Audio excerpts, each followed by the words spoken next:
We have a lovely roster for you all tonight. It will be recorded. If you wish to be anonymized, just let me know. However, the first topic for this debate night will be how should we treat those that leave MAGA? This has been a very controversial thing, I feel like, because some of them we should treat them like maybe like victims of a cult or some shit that kind of just got sucked into it, and others I feel like kind of were part of the problem. I'm inviting Fish Stick up.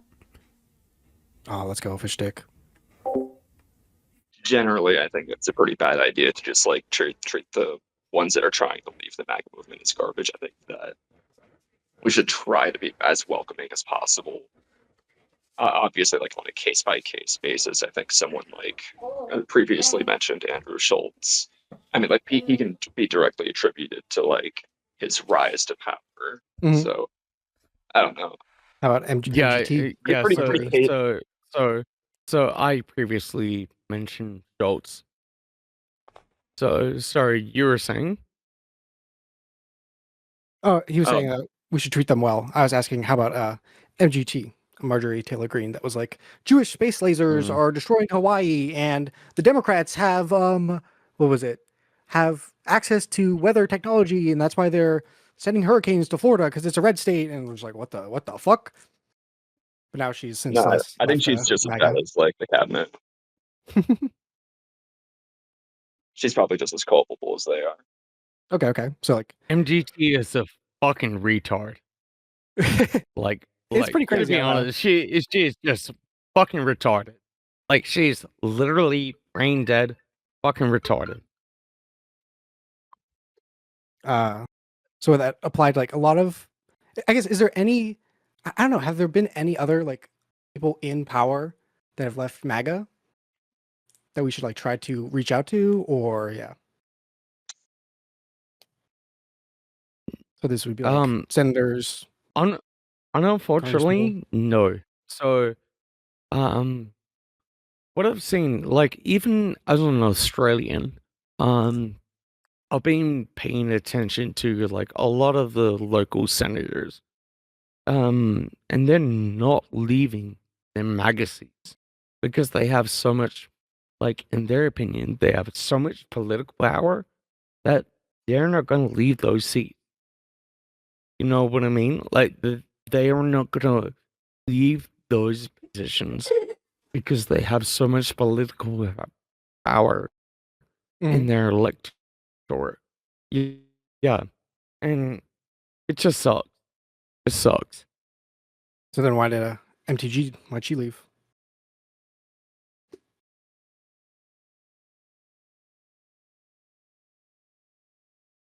So, in my opinion, she left because she got called out way too much. And even like she got called out by her constituents, like by the right wing. She got called out by Fox. She got called out by even OAN, fucking One Nation News, fucking Tucker Carlson nation. And I think when she got called out by that like far right predominantly, I think she actually caved. Then okay. When she got called out by the right. How about you, Sophie, my co-host? How should we treat people that leave MAGA? Does it matter if they're? You probably don't want to hear my opinion because I want to hear it now. Okay. You have to tell it now. I mean, I'm very much like scorched earth. I feel like the only reason that these people actually come around is because it's impacted them personally in some way. Like, oh, I didn't know they were going to go after my nanny. Oh, I didn't know they were going to go after, my housekeeper, or like, oh, my healthcare, my rural hospital closed. Oh my God. Like literally they only care when it's impacting them. So they're selfish pieces of shit there. And then also, the only other reason I can see is that they are grifting and they feel like, okay, this is a losing battle. They see the writing on the wall. And so it's kind of like, you know, are any of those reasons noble?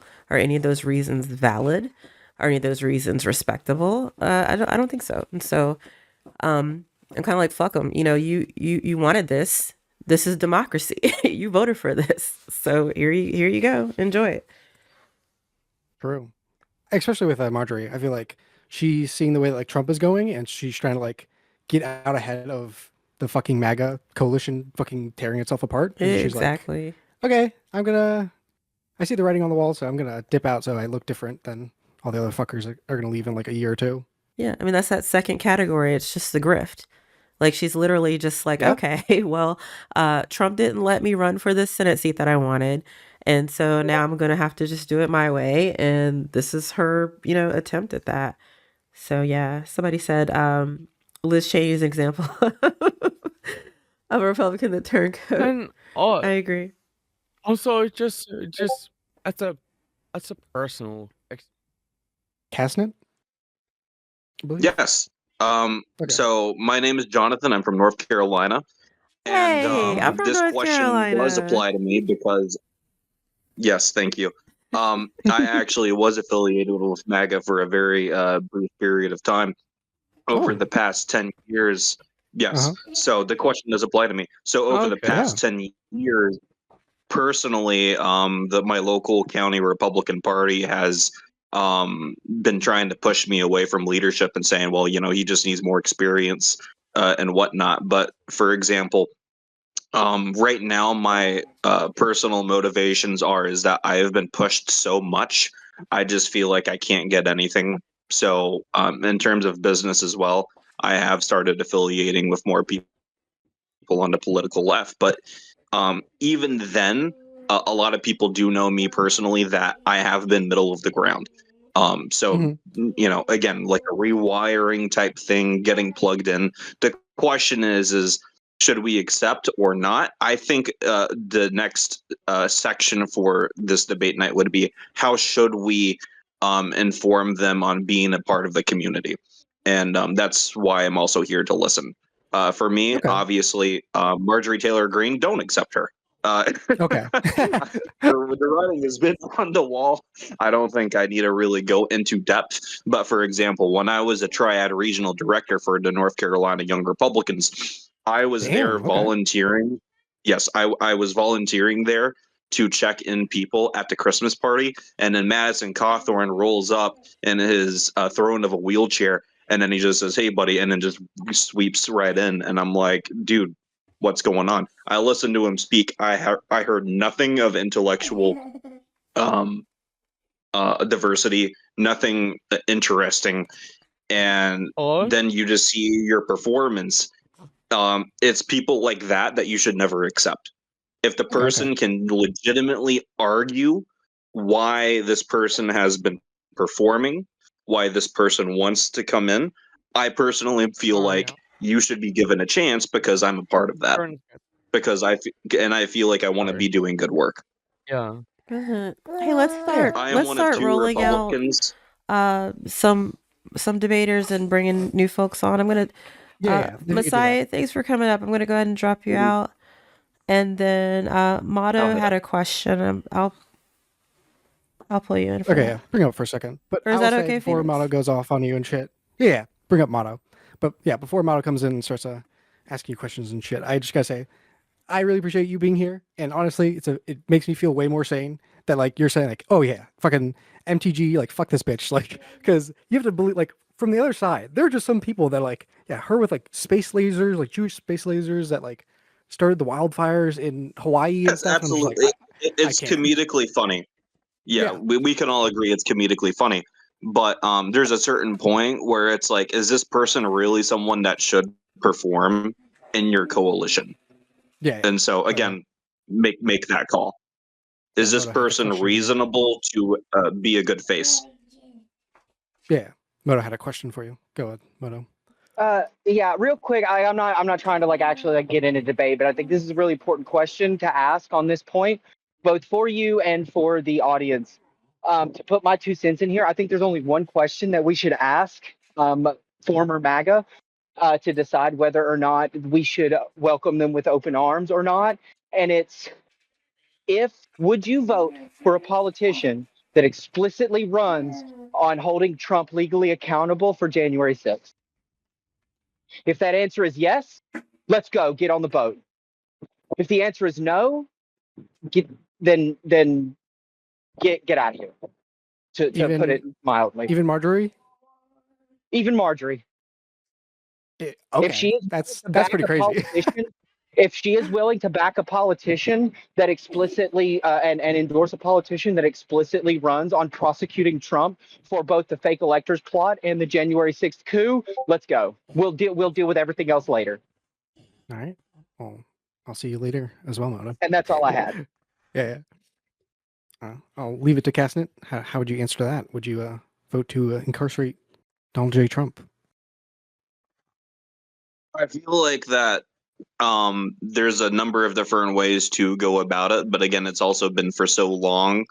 The only way is to genuinely have a major majority to make it happen. But I'm a local politics guy. I don't really know anything about national. And I will veer off the subject on that. My local county commission chairman is now running for state house. He negotiated with my state house member to retire, and then now he's running for clerk of court. So I endorsed his opponent, the incumbent, and now I'm intending to go run for that. And he and the guy that's now going to be serving as House 76 in North Carolina gave out endorsements for his pick of people to continue.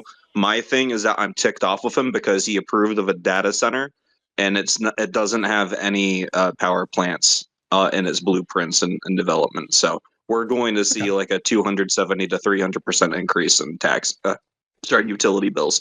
So again, everyone has a different reasons for why. And my why is that I think over the years that I have been able to discuss and express myself, I have seen way more positivity coming from the left and getting independence. And so I'm the only Republican in my county that has been able to chip into the cities. So it's really awkward. That's my time. I'm assuming you voted for Trump in 2024. I did not vote for Trump in 2024. Damn, okay. Okay. Well, let me ask you now, like, knowing what you know now, would you, if you had the choice now, would you vote for Kamala Harris? I would have voted for Kamala Harris because what Donald Trump has also done to the economy is absolutely insane. And then especially with the housing issue. It just generationally impacts everyone under 40 and 45. Well, I gotta say, like, I'm seeing some comments that are... a question for you, real quick. Yeah, go ahead. What's up? I had this time around for like rotating people out. I don't know. Do you feel confident enough just like rotating people out on your own, or would you rather a timer? Yeah, I'm happy to just sort of eyeball it. Yeah, I think that's fine. We actually have somebody who's been in queue. Thank you for your patience, Brandoni. I'm going to pull you up. Okay.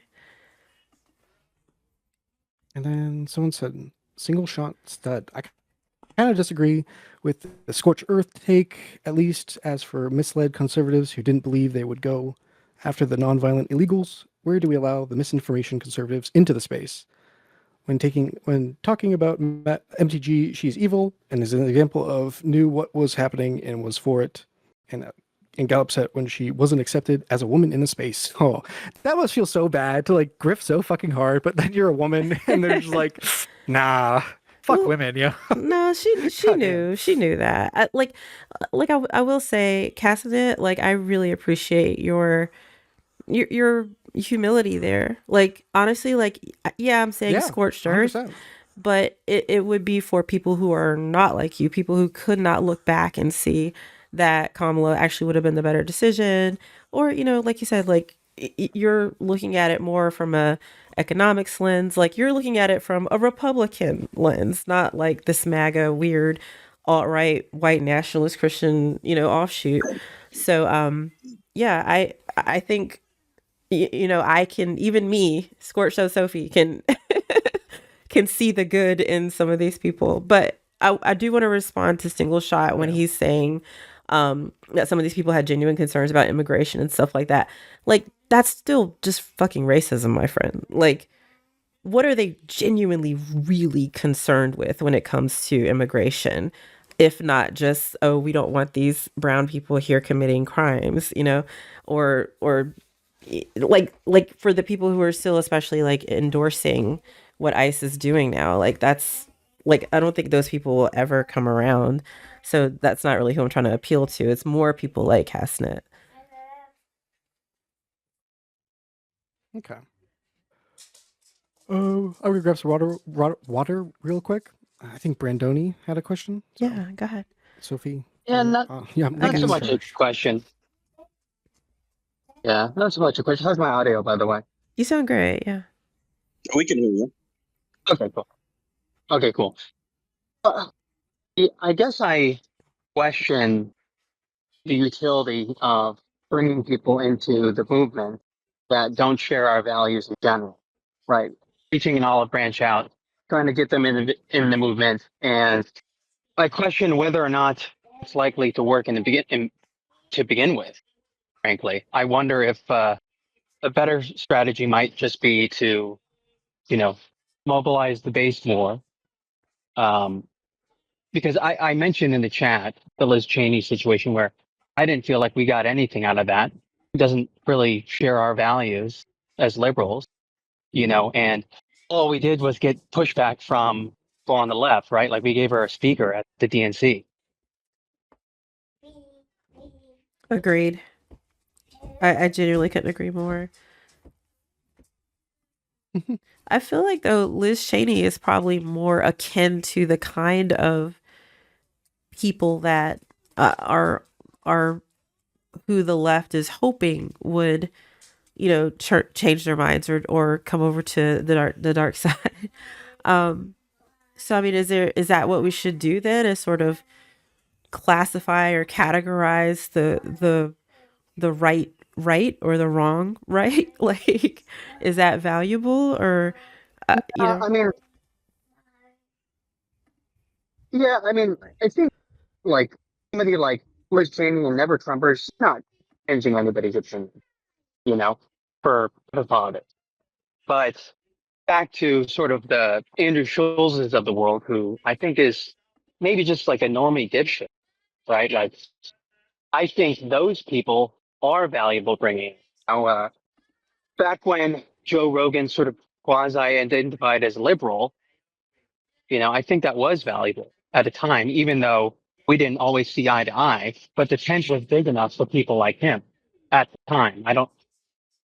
Since he moved to Texas, I wouldn't say so.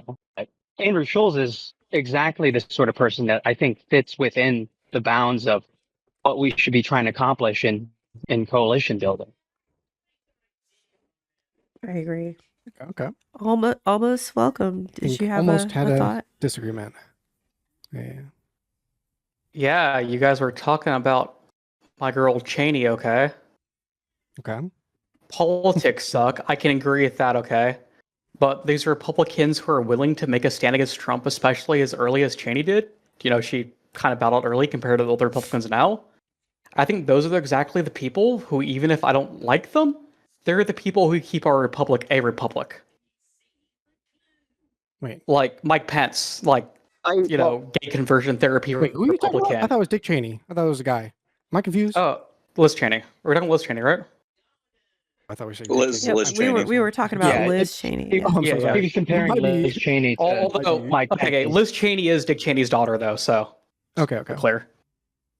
But yeah, Mike Pence shock the gays, that's disgusting. But at the same time, I can respect him for, in the face of pressure, in the face of a violent riot, he's willing to actually stick his neck out and tell him to knock it off. That was the most Giga Chad fucking move, where he was like, No, we're doing this today, okay? Everyone get fucking back in here. We're certifying this goddamn election.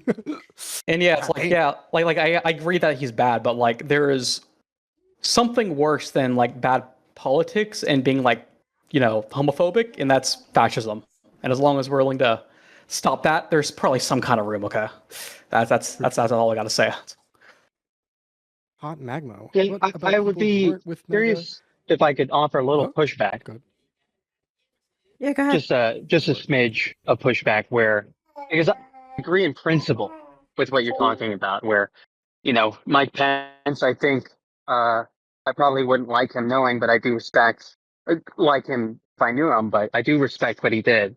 However, what benefit is there to bringing in the Mike Pence's and Liz Cheney's of the world in winning elections, which is what this is all about?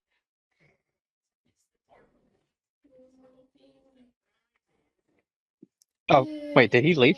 All right, well then that's I'll just leave What was that that for almost? with that. The hand still No, raised, though. they're back in. Yeah, Sorry, yeah, go ahead. Sorry he's coming about back that. I'm back. Okay. So like, I guess when you're talking about electoral politics, that is a different issue. I'm not necessarily saying you need to exalt the virtues of Mike Pence and parade him around, but I think there should be something to be said about willing to, keep the republic the republic. I'm not sure what form that takes. I'm not sure if it's his place for him to support us or us to support him.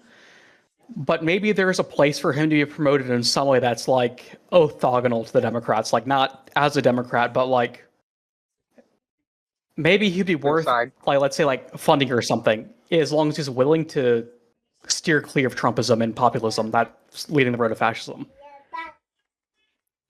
Well, I mean, let him do that then. They have the whole. I would agree. Yeah, go ahead. Sorry. I was going to say I would agree narrowly with the idea if, say, for instance, he was in a election against a greater evil, even though I think Democratic support would be likely to hurt his campaign. But if I would agree with that, if he was up against a Trumper, then sure. But like I guess I am kind of repeating myself at this point, so maybe it's time to let somebody else take the mic. But I just think we get a lot of blowback when we incorporate these people at all whatsoever. So that's kind of I think it's not politically expedient. It's not just an ethical thing. I respect you. It's also we get hurt, and also we don't want the same things at the end of the day, except for one thing. Right, no Trump. Brandoni, I really appreciate your thoughts. I mean, they're salient. Yeah. They're absolutely salient. I mean, honestly, I'm a marketer. I'm in marketing, and so like the key to marketing is retaining the audience you already have. So I'm with Brandoni on that in the sense that we should be putting more work into building our coalition, making sure everybody under our already very vast tent is facing the same direction. I think he's absolutely right. Like trying to get the least common denominators out on the fringes versus, making sure the people who just sat home, like the Hassans, like we need to shut them up. We need to, make it cool to vote again. Like, I think it's definitely more about, getting people out as opposed to trying to appeal to people who, like Brandoni said, don't even want the same things that we want at the end of the day. Oh, I love you guys. True. All right. Got a question from Hot Magma. What about people who weren't with MAGA but clearly grifted with the MAGA movement and have the MAGA audience ear, but are willing to speak against / deflect from it? Like Shane Gillis. I gotta say, I feel bad. Okay, Shane's my guy. Okay, I don't know if he was willing to like bend the knee or some shit, I'd take him. Would that be someone that we should build a bridge with? If he's willing to take the knee, then yeah, I'll fucking take him. How about you, Castanet? Any takes or insight you wish to give? We can cycle you up. Oh no, I was in the chat trying to go answer what my thoughts on Pence was. Tell the world. Also, people in the audience, we have a full-fledged Republican here. What's going on with Pence? Be sure to jump in if you want to pick their brain a little bit. True. Any questions?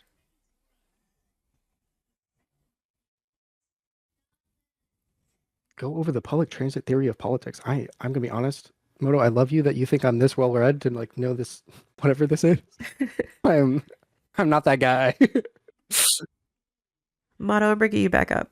Public transit theory of politics. Okay, sorry, forgive me if I'm a little bit quiet, but to put it broadly, the public transit theory of politics is we tend to look at politics as though it's like a marriage. We're looking for the perfect candidate, when actually in reality, it's more like public transit. We should align ourselves with people that are getting us as close to our house as we want to go. And when we get there, we align ourselves with other people who are getting us a bit closer to our house until eventually we're able to get to our front door. Right now, we're like, I mean, I'm literally on a train right now, but where is the Caltrain is liberalism. And I'm on board with anybody willing to get on the train of liberalism. And once we get off of this train, then we'll deal with the rest of it afterward to find my bus, so to speak. Yeah. All right. Thank you for updating us. I must read more into my social politics.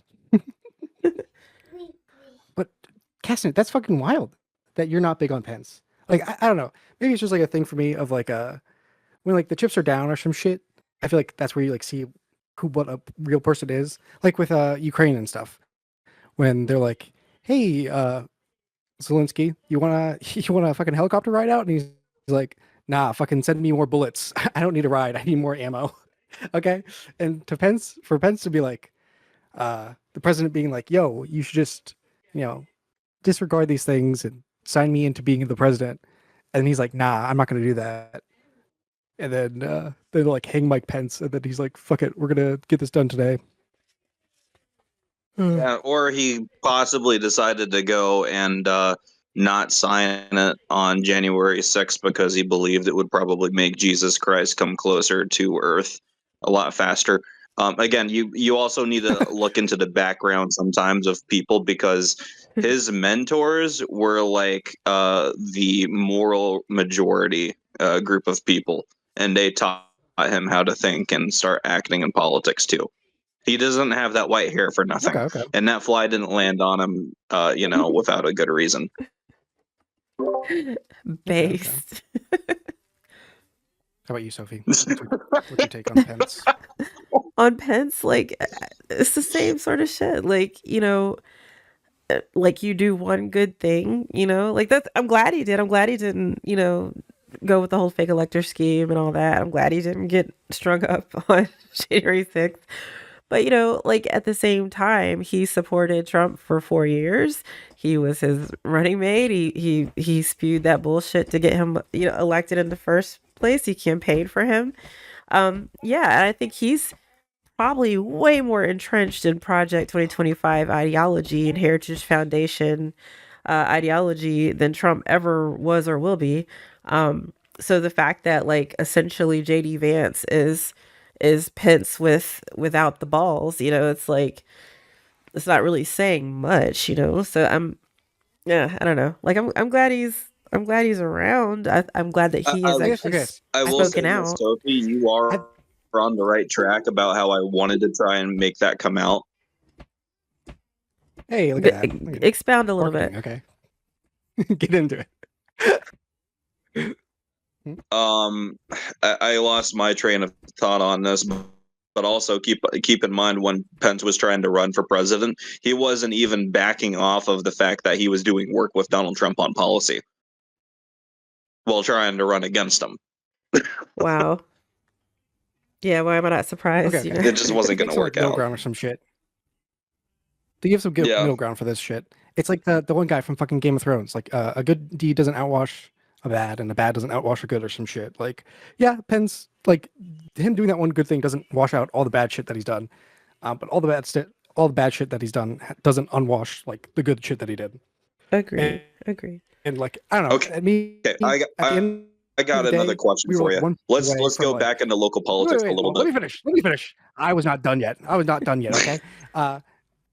At the end of the day, he was like, it was one person away from the U.S. just turning from whatever like representative democracy where we hand power down from like one person to the next to whatever the fuck Trump was going to do if he just unilaterally just like kinged himself. You mean what he's doing now? Like, fuck you, representatives. True. Oh my god. Yeah. What were you gonna say? Yeah, Cassie, what was your question? To, local politics. So in North Carolina, there was a case of someone that switched parties from Democrat to Republican. Okay. Obviously, you would probably consider we'll never take them back. I mean, once you switch a party, I mean, it's kind of like a done deal. But again, if depending on the circumstance, would it be justified? Or is it like, for example, when I ran as a Republican for county commission and I kept out a woman named Angie Spillman who appeared on CNN and said that she felt terrible that black people are having their history be removed, aka, the Confederate statues. Again, I filed as a Republican just to spoiler her and keep her out. And she lost to an incumbent that had a DUI 3 times over the legal limit and on camera threatened to take the police officer's job that was arresting him. Wow. And he never campaigned. Again, my act, again, depending on the person's actions and trying to investigate what the heck happened and why they made the decisions, it should really come into effect because that's how I'm trying to come in here. Well, I mean, if you're asking me, like I still kind of don't give a shit. Like it's kind of like, listen, if you went Republican, now you want to come back Dem, or if you voted Trump and now you regret it, and whatever the fuck. Okay, that's wonderful. So now I feel, how they say like you can't just apologize. You actually have to have an actionable, like an effort to remedy your harm. I feel like just because now you're like, oh shit, this was Trump is fucked, he's fucking us up. Like, yeah, okay. So what are you gonna do about it? Now you need to fucking phone bank for Dems. Now you need to fucking literally vote Democratic. You need to get with DGG. You need to literally do something. It's not just, oh, I'm sorry. It's not just fucking, oh, take me back. Like, fuck you. Like even like Liz Cheney and shit. I feel like Kamala shouldn't have been parading her around. I think Liz Cheney should have on her own fucking been raising money for her and doing all the shit, like just on her own. That would have spoken more to me that, she actually gave a shit about what Kamala could have done for the country as opposed to just being a rhino. So I think it's like, I don't know. For me, it's like, put your money where your mouth is. Why does it, like, it can be mutually exclusive. You can want to come back to the Democratic Party or come back to the left without the left having to embrace you. Fucking do the work. That's my thoughts. I'm really curious for Cassnet, like how he feels about the term rhino and shit. Before that, Moto and I think who's our headliners? Got Moto and Casual. I do not see Casual yet, and I think Moto is still on the transit. So that'll be our next topic. But yeah, Cassnet, how do you feel about rhinos? How I feel about rhinos? Again, like there's just a group of people that have. Yeah. Oh shoot. Okay. So on rhinos, when I was younger, I actually definitely was like, okay, well, obviously that's like a different faction, because I was never just against them just because Donald Trump said that they're rhinos. That doesn't make sense to me. It's like this thing with Thomas Massey when overperforming. His score is extremely good, but even then, because he had so much accentuated excess of focus from Trump, I can understand why a Democrat would go switch to go vote in his primary to go keep him in there. But again, I'm new to Democratic Party politics. Oh, it's crazy. Should we give them a rundown? Yeah. We got the tankies over here. We got the You got the socialists. You got the communists. I you can got imagine you doing the hand motions too for it. It's what? it's a What'd you lot. say? I think that's the issue too. Is like Yeah. there's so many different factions, if you will. And also you got the horseshoers like Hassan, you know, like In the same way that there were rhinos. yeah. For me, in local politics, I was considered a rhino by people that were in the same camp as me as not being bought by people.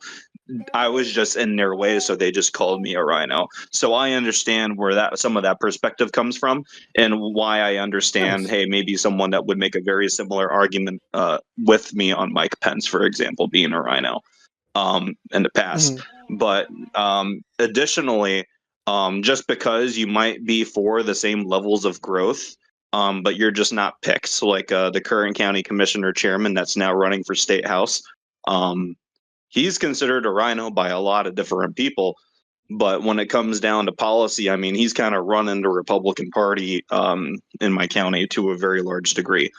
And speaking of, I have definitely been considered a rhino despite my performance and my dedication, which was really upsetting to me, and why I actually considered doing a total switch in how I'm perceiving politics.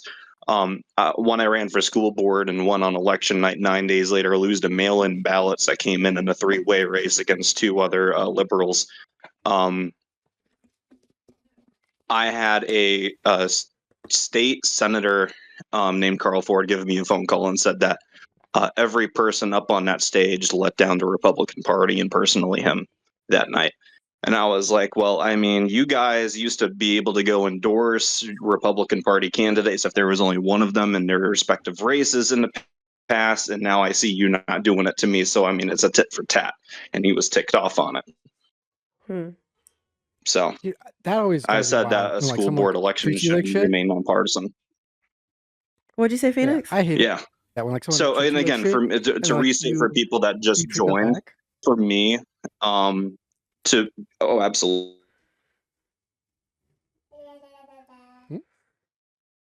Cass, hang on a sec. I think your audio's Hello. glitching, but also Phoenix, what were you saying? I couldn't hear you. Oh, I was just saying. He was talking about these people were like fucking with him, and then he like did a tit for tat back, and then they like started like complaining and shit. And I fucking hate that, dude. That is like my number one trigger of like someone treating you like shit, and then you treat them that same way back, and they're like, "Why would you do this to me?" And it's like, what do you mean? The fuck? I mean, that's like Republicans in a nutshell, though, if you ask me. They're always, it's projection. The projection is real. Like, everybody's a snowflake, and then they can't handle trans people in bathrooms, you know? Like, it's stupid. Dude, the what was it? The last Jubilee debate or something, where they're like, well, why are we doing tariffs on Canada? And they're like, because Canada ran an ad against us and stuff. And it's like, oh, really? So like you put on tariffs because your feelings got hurt. I see on it. Exactly. That's just crazy. Exactly. All Cass just dropped, and Hot Mama asked Hot Mag asked a question. Oh, question. Okay. I'll read that. Hot Magma. Oh, wait, no, damn. Like, he dropped, damn it. Can you define what republicanism is for you / what you mean it is for you? Doesn't feel clear the Republican candidates even stand for at the moment. I don't know. I guess it would be like, I don't know, dude. Tariffs? I didn't know tariffs would be coming back this hard. What the fuck? Right. After Smoot Hawley, I thought we were good. Yeah. Okay, it seems like it's going to take a little time for our mainline debate, so I'll move on to the next topic. Well, real quick, Cassnet replied. He said, Republicanism is supposed to be conservatism, okay. but it has openly been about Trump ego, which is, I'll add to that is Oh my which God, is thanks. racism.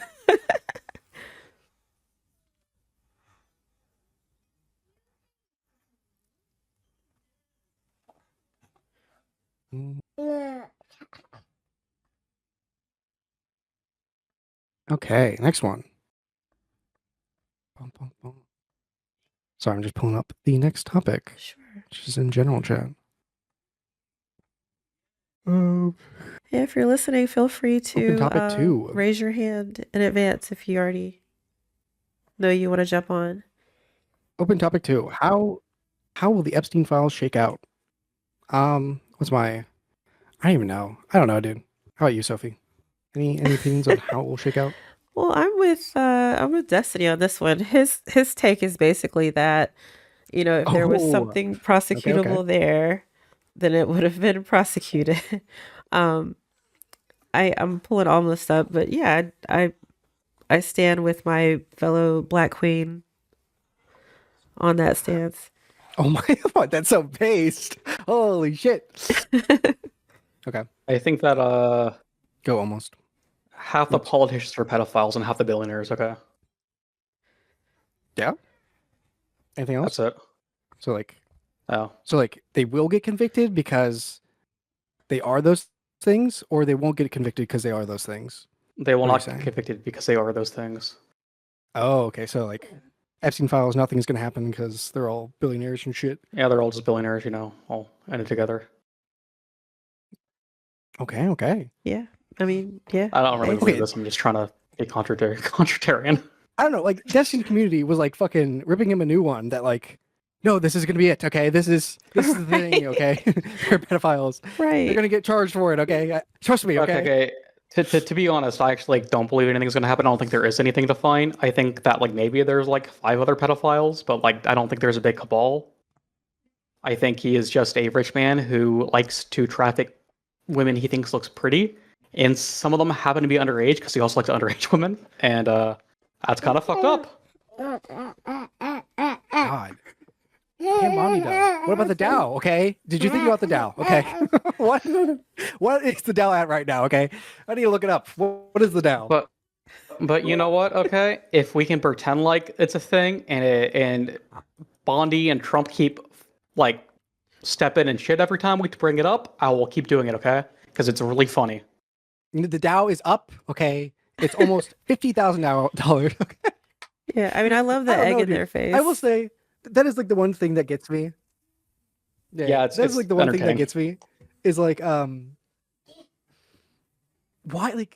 if there really is nothing in there, why are they fucking fighting so goddamn hard? They're just acting so shifty that I'm it feels like something has to be there.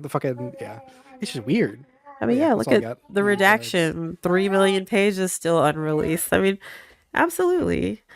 I mean, and then they try to say, "Oh, well, Biden had this information and he didn't do anything." Well, yeah, it was under investigation. What the fuck? So yeah, I agree that there's probably something there, but I also agree with Destiny. I hate to keep glazing, but honestly, look at what happened with the fucking Republicans. They went so hard on this topic. Fucking Cash Patel, they're doing this. They got all this. Yeah.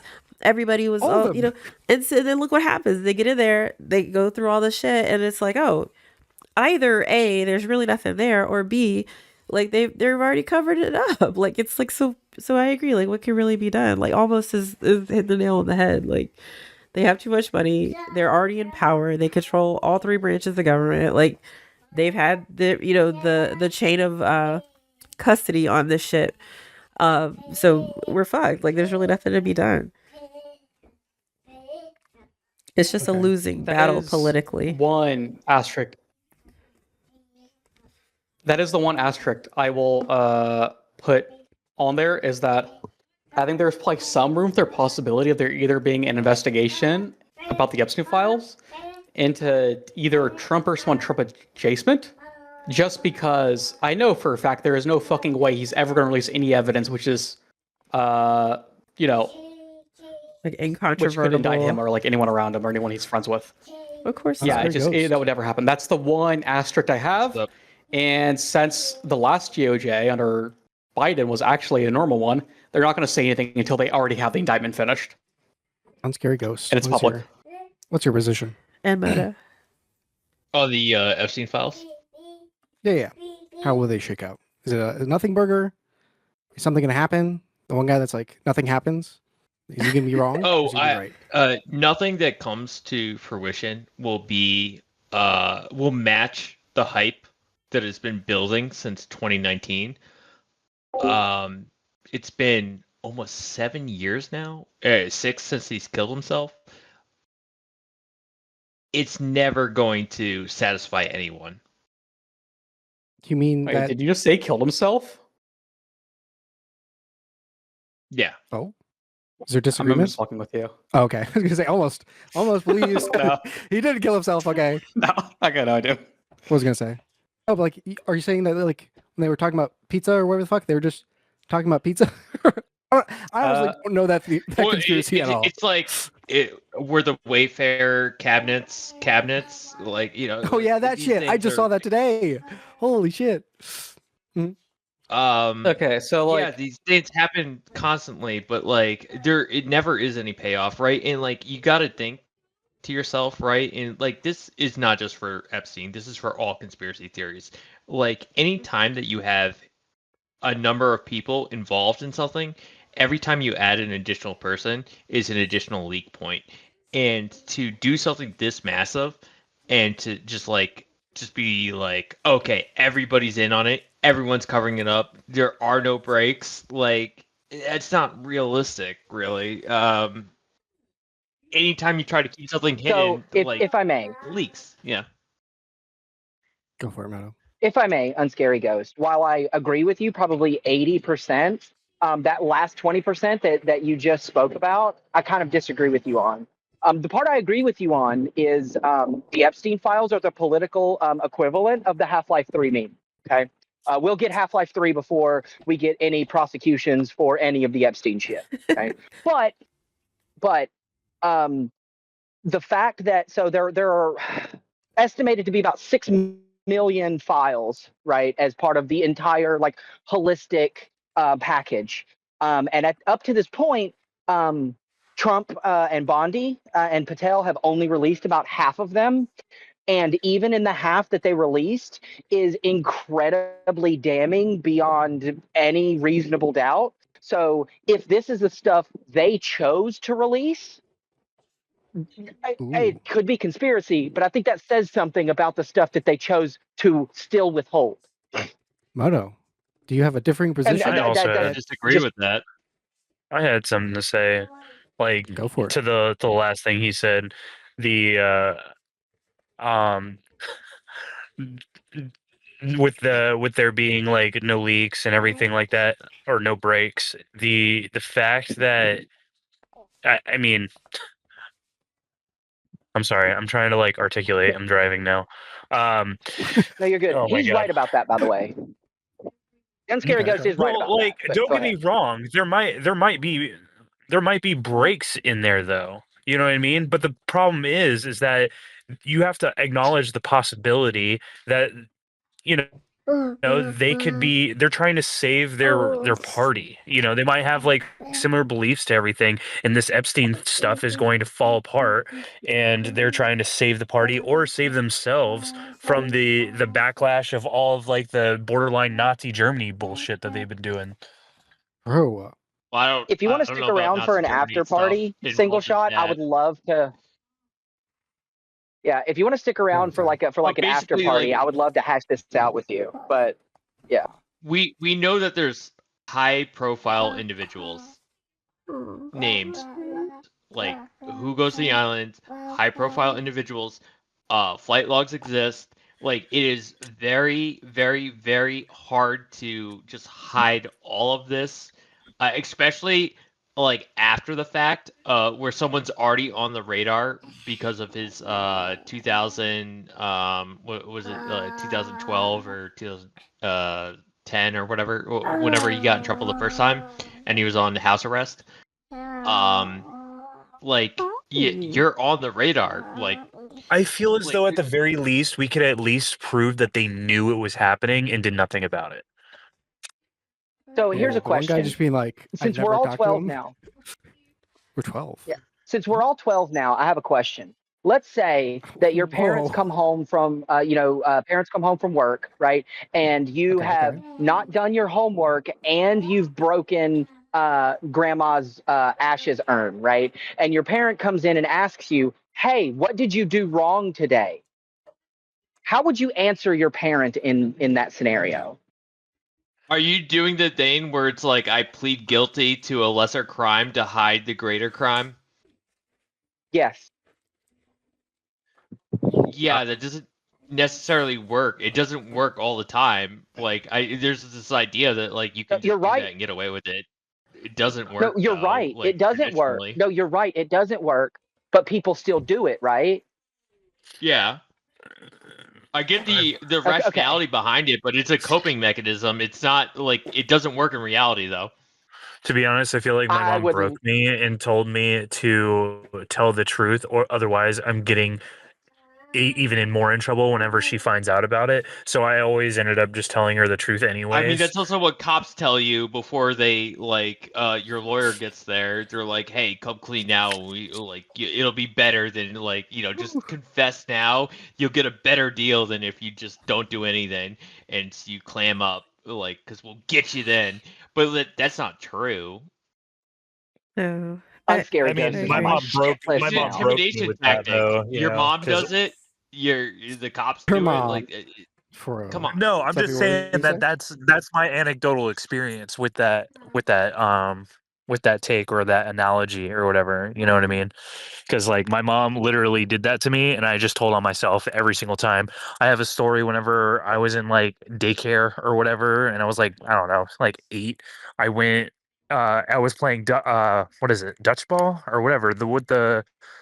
I don't know. I was playing a game with a friend. His name was Doug, and we were hitting the ball around, and we were rhyming words with like witch. I ended up saying bitch, and then he stared at me, and then I just started running to the camp counselor, bawling my eyes out, and said, "I said bitch," just so I wouldn't get more in trouble. Dude, I'm telling you, my mom broke me when it came to that. So I don't know. Damn. Okay. Oh, by the way, Sophia, can you take me off the stage because I'm in Walmart? So Okay, no problem. Well, there you go. Okay, thanks. Yeah, I don't know. I feel like it's good to see. Yeah, it's good to see like some of these people get their comeuppance, in the court of public opinion, especially like people like Howard Lutnick and Elon Musk and stuff. But like at the same time, it's kind of like, I don't know, like, did we really need this to prove that these motherfuckers are hypocrites? Like, did we really need this to see, like, okay, y'all said you cared about this. And you said that the one thing that could really turn you against Trump or turn you against this MAGA way of thinking would be if something happened with the Epstein files. And now we see that this motherfucker's in there a million times, and there's still people defending him. There's still people, obfuscating from how serious this is. Again, I'm with Almost, and everybody's like, yeah, nothing's really going to be able to be done because the people who would be holding them accountable are the ones in the fucking files, So it's yes, publicly it's nice that some of them are getting like shit on, but it doesn't really change anything. Is it really going to change these people's votes? Because I mean, they said they cared about immigration. Okay, Sophie, but like, I need to direct your attention to the side chat. But have you considered that the Dow Jones is up? Oh my God, you're doing the meme. It's 6 months ago. 50,000. The NASDAQ is at 7,000. The Dow Jones is up. Phoenix, that's very funny. Look at Almost said it's below now. But, Fuck like, you. Answer Sophie's. Look at what you did. Answer Sophie. Wait, hold on, Retro. But have you considered Somali fraud? Don't double. Oh my God, true. Oh my God. All right, shut up. What's up, Scary? What's up, Scary? Whew. All right, like Brandon. so, like what you're saying. Oh, like, yeah. when you address these things, like I really think it speaks to the MAGA base. It's one of the few things that is able to penetrate their cognitive dissonance. Is Penetrate. like this, yeah, like the Epstein files So stuff. I Like didn't know it's your one base of like those that. few things that can make it through to like resonate with them to be like, oh well, like Lutnick is his like especially people that are like super protected by their like weird ideology like Donald Trump, but like Lutnick, who's not a very liked person and is just there in a very powerful position, but like when he does stuff like, oh yeah, I was his neighbor and like I went over there and I was like never again, but then I went to only his took my island. children Like, when to a that kind of stuff known comes out, pedophile's yeah. island. Yeah. Yeah. Did you see the nanny shit? Oh yeah, I he do took just his gotta say, kids. Yeah, he took his kids. Oh, we were just there for the snorkeling. I do have to say, Sophie, you're now one of the good ones because of all the people in this chat. It was the woman to laugh Whoa. at penetrate. Okay. You got to be careful with your phrasing. Are we not doing phrasing anymore, know. people? I think I know, I know. what Moto Look, meant, you- but I was just like, You don't know me ooh. like that, but No, I love you. I'm That was- prolific memer. No, you gotta I'm in South laugh at Carolina, me. and That when was I First hear that off. phrase, I'm like, oh my god, I love it. Good, then it worked. No, well, good shot, good shot. Where's good shot? Actually, by the way, before I forget, Sophie, congratulations on the head mount promotion. Thank Hope to be at the meeting you. tomorrow because I'll be at a baby shower. But Oh, no, I saw. Is it Can your we get some baby? applause in the chat, please? Oh my gosh. no, it's not Can we- my baby. can we get some W's in the chat for it's my Navy Sophie? friend's baby. True. Thank you guys. Much appreciated. Much appreciated. Oh yeah, W's in the chat. Thank you. Yeah, I really I'm following in the footsteps of greatness. Like I know Kai can't be everywhere at once, but like it feels like she is. Like she's done so much to build this community and to keep it a safe and kind space. So I just hope to, carry on her legacy. And she's still around, of course. She's been promoted to community director. So so much good stuff happening here, and I thank you all. Like I feel so welcome, and I feel like we're actually making a difference out here, you guys. Like it's beautiful. Yeah. One day I at a hope time. you got some big feet because of some big shoes. I do. No, I'm sure it'll be Unfortunately. fine. But like I remember, I think I met Kai like 2 years ago, and we were talking about so like the first round of the Twin Cities, during I guess it was Trump won at that point, with George Floyd.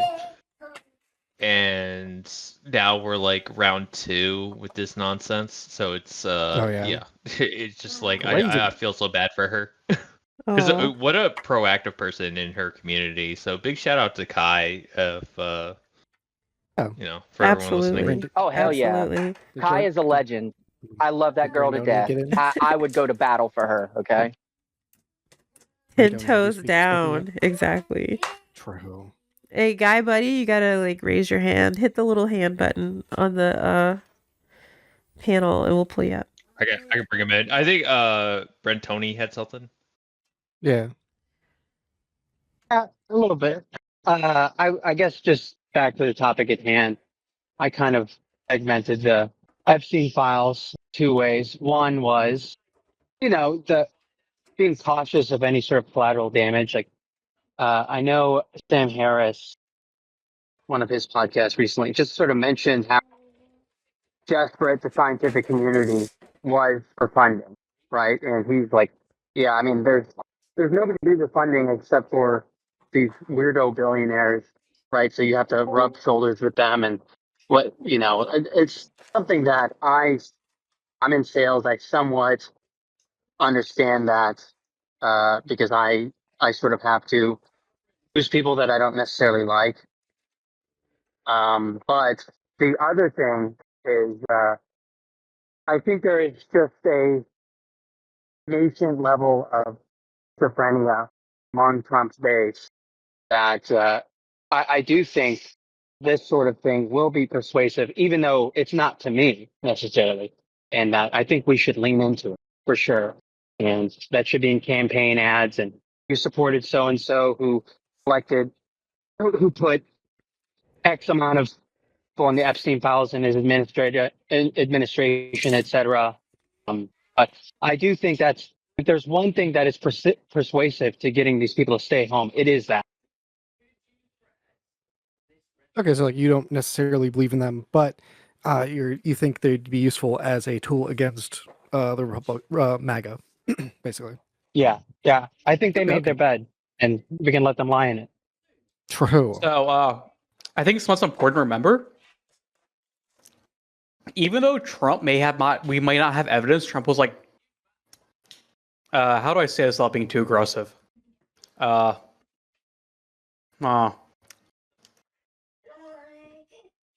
Assaulting children. Okay, that's probably the best way to put it. Okay. I don't know how to talk about that. This is weird. Anyways, there we go. Fuck. Anyways, though, the Dow is below 50,000 now, so we can now criticize Trump again. True. And what I was going to say is, but to follow that up, he was definitely okay with someone being a pedophile, and I think that should not be lost, even if he was not a pedophile.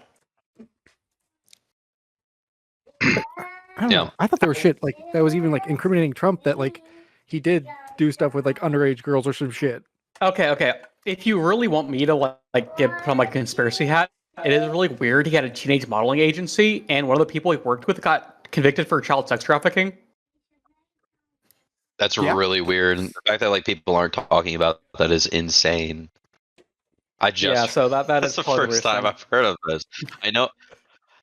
Is that the one where like he talked about on that like whatever podcast from like fucking 20 years ago, where he's like, I could just go right in.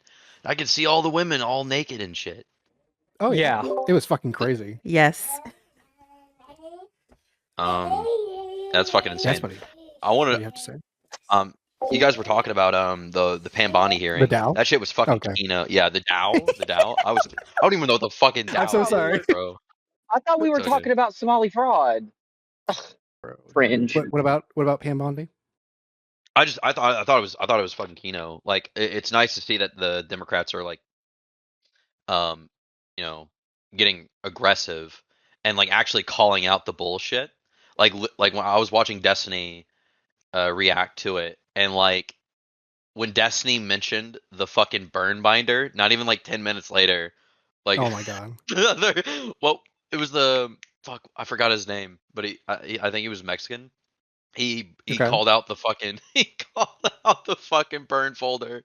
Yeah. Every other Democratic started fucking ripping on her for it. It's like, hey, what do you got for me?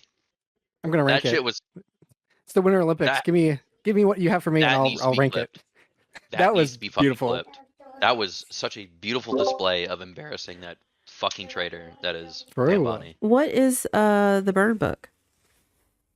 You don't know the burn book? So basically when Pam Bondi was like, I understand. Bernie Sanders.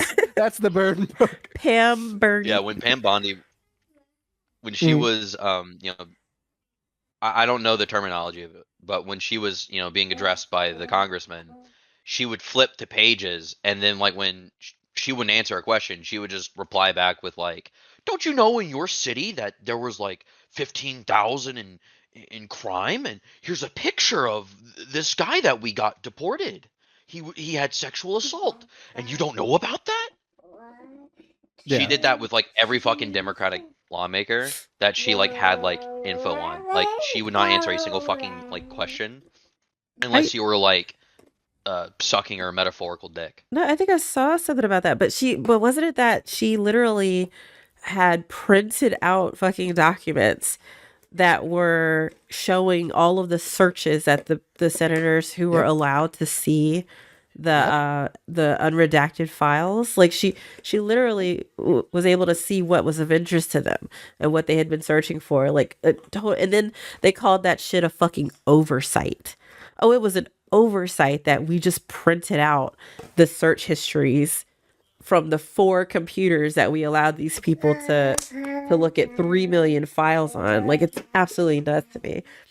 But I didn't realize they took it a step further and actually were trying to use like that information to try and discredit these senators. Like, this is it's such brazen bullshit. Like, it's crazy.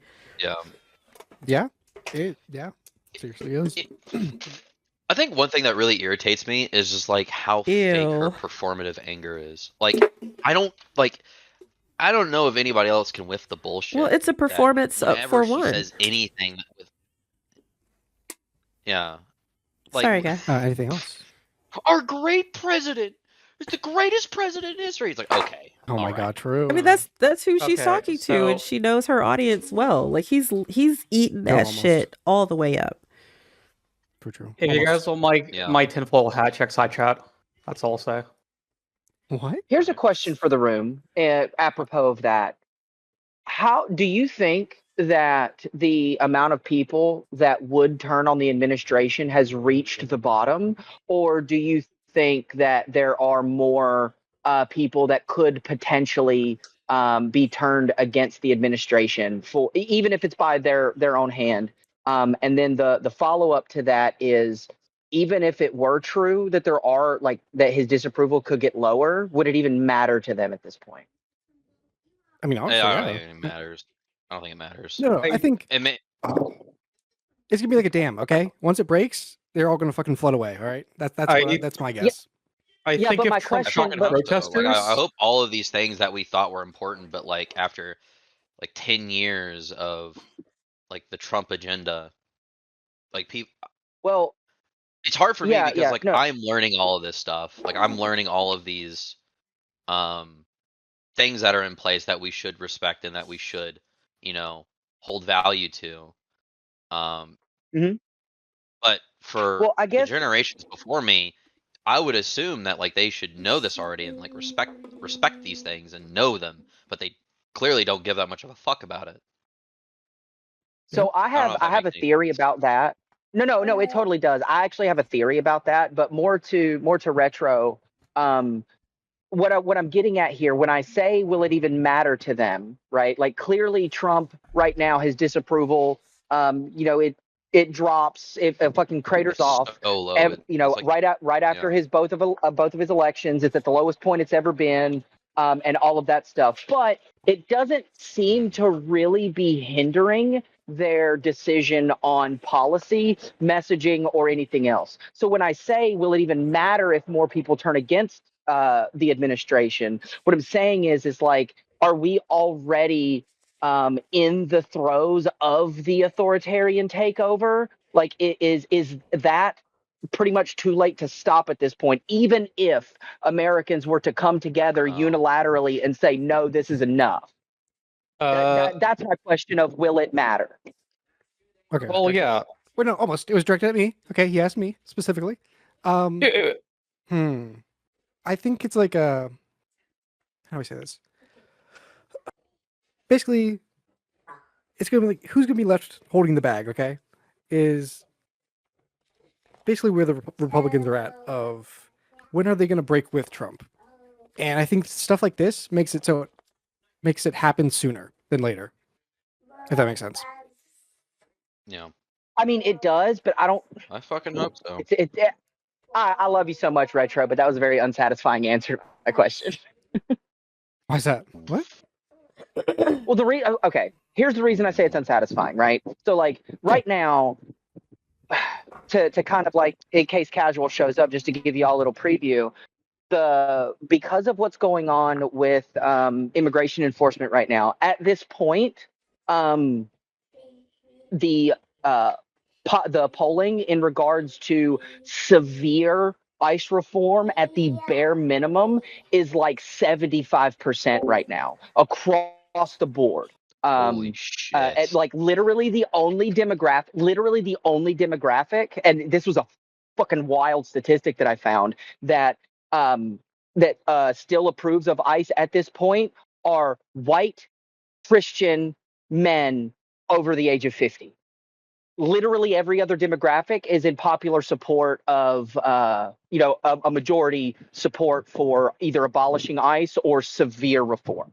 So what I'm saying is even this knowledge, even this That's crazy. very public backlash against immigration enforcement, it hasn't moved moved the needle for the administration at all in respect to where they want to go with immigration policy. Well, maybe that's why it's so important to capitalize on it for that base building and that solidifying of our own coalition.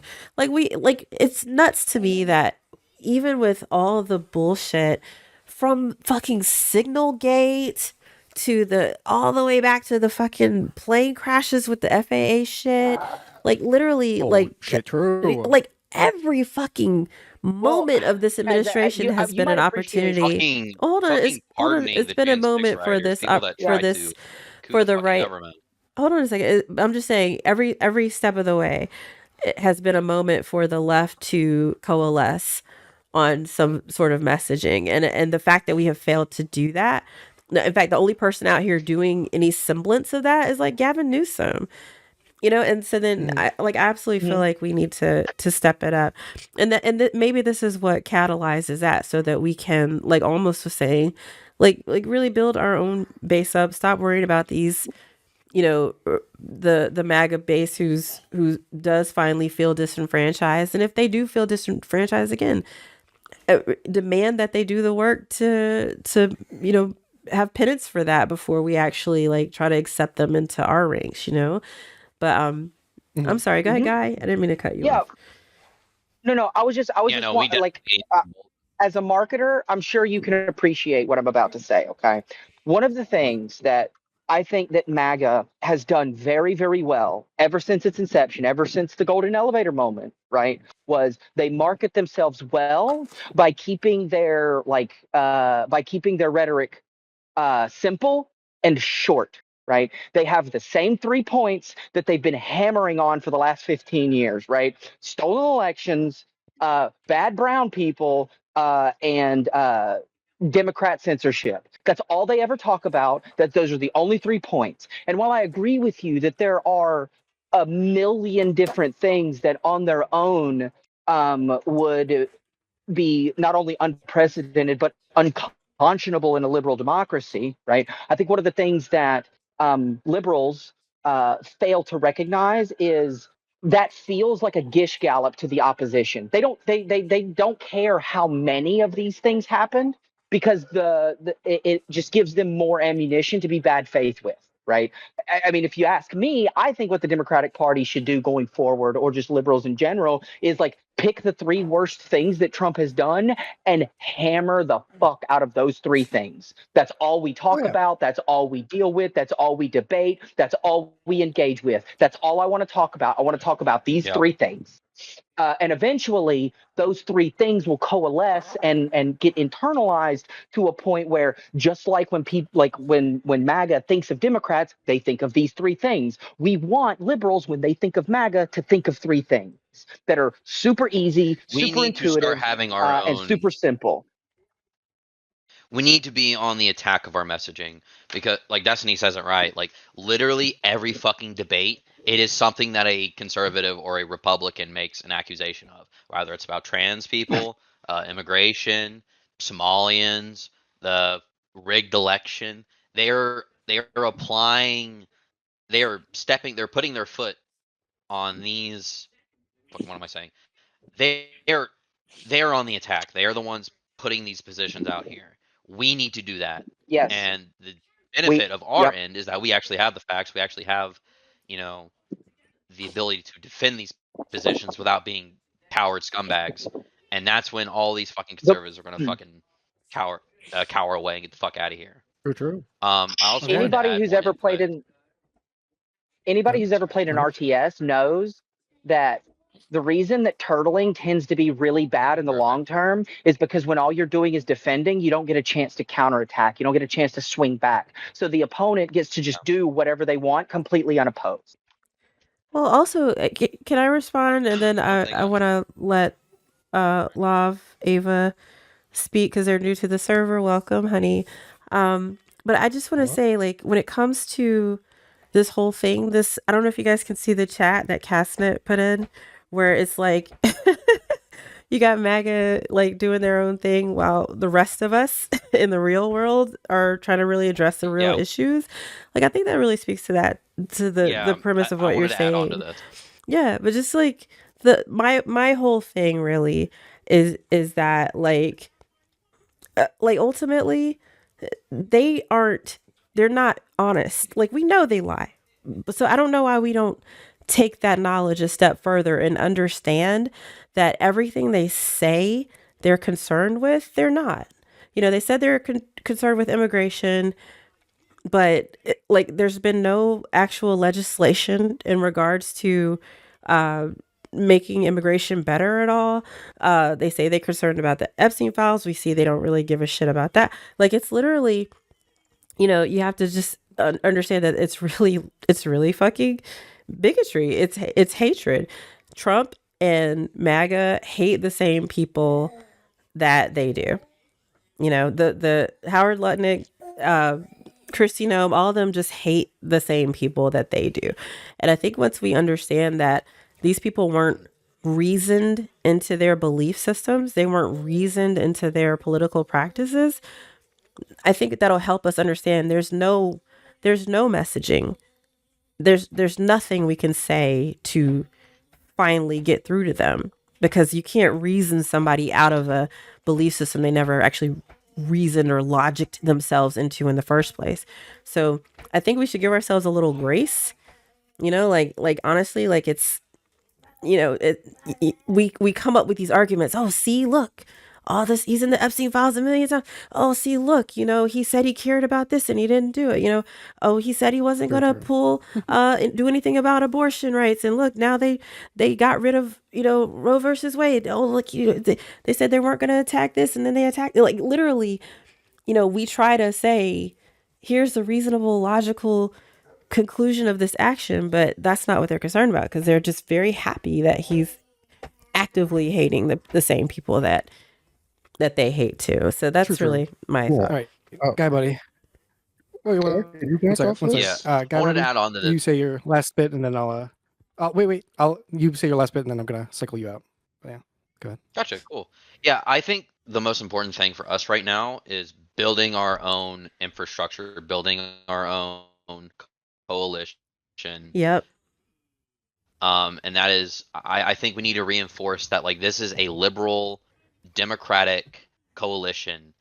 I think that that recent debate Destiny had, where that like crazy Hassan fan like popped off, is everything wrong with the left right now. It's everything wrong with like the far left, like people that are, they get into these spaces, they say they don't actually align themselves with people like Hassan, and at the very end they show their fucking true face with like, oh, I'm actually a Hassan fan, and he wears like goofy ass hat, and like immediately goes to like virtue signaling, immediately goes to like personal attacks, like not actually having any kind of, you know, any kind of position on anything, you know, like I think we need to shed ourselves away and actually start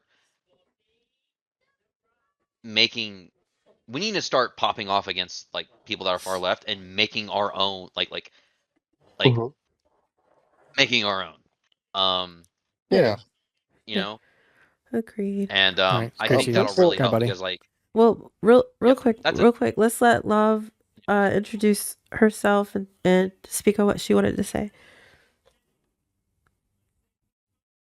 Yeah, hi, I'm just I'm here to Lav. give clarification on the last point, but I want to hear from Lav, Ava. Okay. Yeah, go for it. Hi, I'm Lav or Ava. I'm new.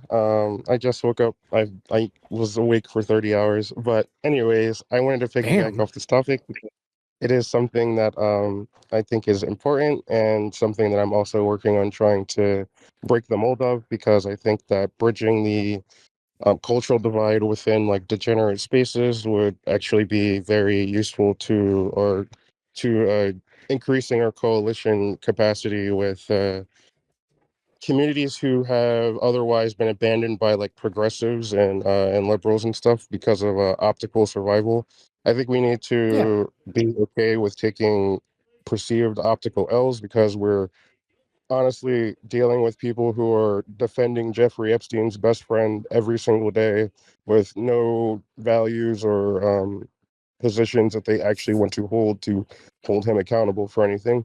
So we need to deal with that reality by understanding that Republican rhetoric and arguments only really fly in government controlled settings where Republicans are able to pick and choose which reality they would like to personally address.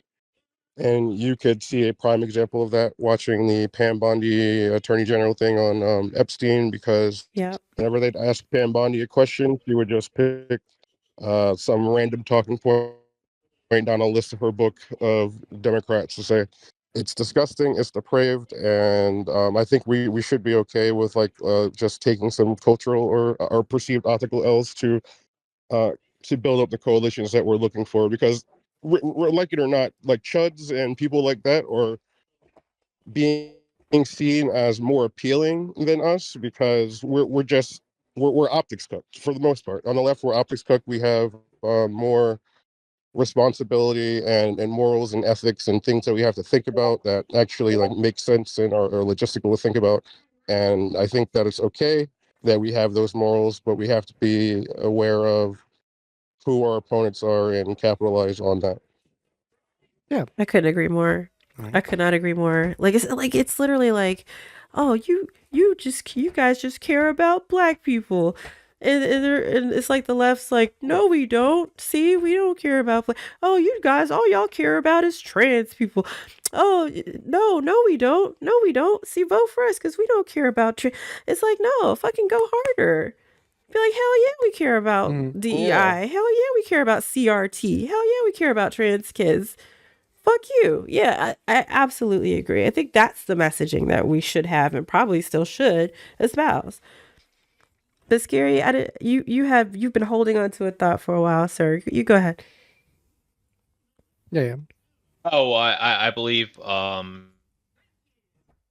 was it Buddy, I think, was mentioning the events that happened today at the UFA event. You were talking about the communist guy. Yeah. What about it? Yeah, so I was there with UFA and Nice. Destiny. Good event. I thought it was really funny too because I walked over to the Myron tent too, and they had all these Grubhub robots that just kept driving through the stage because they didn't like care that there was an event there. Oh my God. It was pretty funny to watch. So I reached out to the UFA guys because like a lot of them were taking photos and videos of that. So like I'm hoping to upload some of that because it was Nice. very hysterical. Well, for people who don't know, it started with like posters. There was an event that broke out. Yeah, explain what happened so people know. Oh shit, might be. Okay, so basically, like I was there. There was another person from South Squad that was able to make it. There were supposed to be like three, Nice. but only one was able to show up. But it was great that we had one. And he brought a friend, so another person to add to the group. And like we were watching, and like basically like I brought my brother too. We were standing next to the group that the guy in question that went up there, like he had the like at the end of his spiel, like he was gearing up for a personal attack. Because I was like standing like next to his group, and basically he was researching like right before he went up, like a compilation of times that like Destiny had done like said the N word or like times like, and he was looking up on his kid Nathan and stuff, like he was ready to go, like not he just like saw that a Dead prepared Domain personal documentary, attack, but he was trying to go for like a very shallow dig. But like Destiny's like had that like a ton of times. Um, so like he knows how to like repel these kind of things. Yeah. But like it was a very like targeted thing, and he wasn't really prepared to back up anything. It was like very shallow attack, and he did that thing, and then he had like it was all to get his viral moment with the clip where he like switches hats and puts on the Mao hat and shouts the some Chinese phrase. I haven't looked it up yet, so God. I don't Okay. know Well, yeah. exactly what he said. Thanks for But like he said know, some on the like ground Mao tagline. reporting. And then like Yeah. a couple minutes after that, he got interlocked with another person, debating liberalism versus socialism, communism, and it was like right next to me. I like if you like are on Yeah. r/destiny, you'll see me and my brother. My brother's got blue hair and I got like a blue cap on and a brown jacket, and we're like in the background and we just like look down at them because they're down on the ground, and we're standing and they're kneeling / sitting, and they go at it and he starts ripping his jacket off, and the cops came up like almost immediately. Like it actually shout out to UFA Ethan. He was the first there to defuse Sorry, it I'm scary. before the cops even got I'm bringing it back to the topic. I'm scary. I'm gonna bring it back to the Okay, topic. I was just like, Thank you it for was your- they both got arrested, and it was like Scary. a crazy day. Jesus. No, that's But, like, wild. Thank you for your on the ground reporting. Yeah, of the, exactly. of the Unfuck America tour. I appreciate it. I'm gonna Thanks for bring it back to thanks for the topic. update. Can I So, ask you all a okay, question? so- Oh, hold on one Go second. for that. Motto real quick. had a thought. Yeah. Okay, So okay. real quick for the room, okay. So I think we can all agree that one of the biggest talking point amongst Democrats, right, amongst liberals, at least right now, and for the last few months, has been coalition building, right? Who we should accept, who we shouldn't accept. Yeah, I mean, we're talking about other things, right? But internally, the thing that we're most focused on right now is who we should ally in coalition with to gain political power, right? And I've been thinking about this for the last couple of days, and the question for the room is, if it meant not getting any of the New Deal policies, should FDR have chosen not to coalition with segregationists to get it done?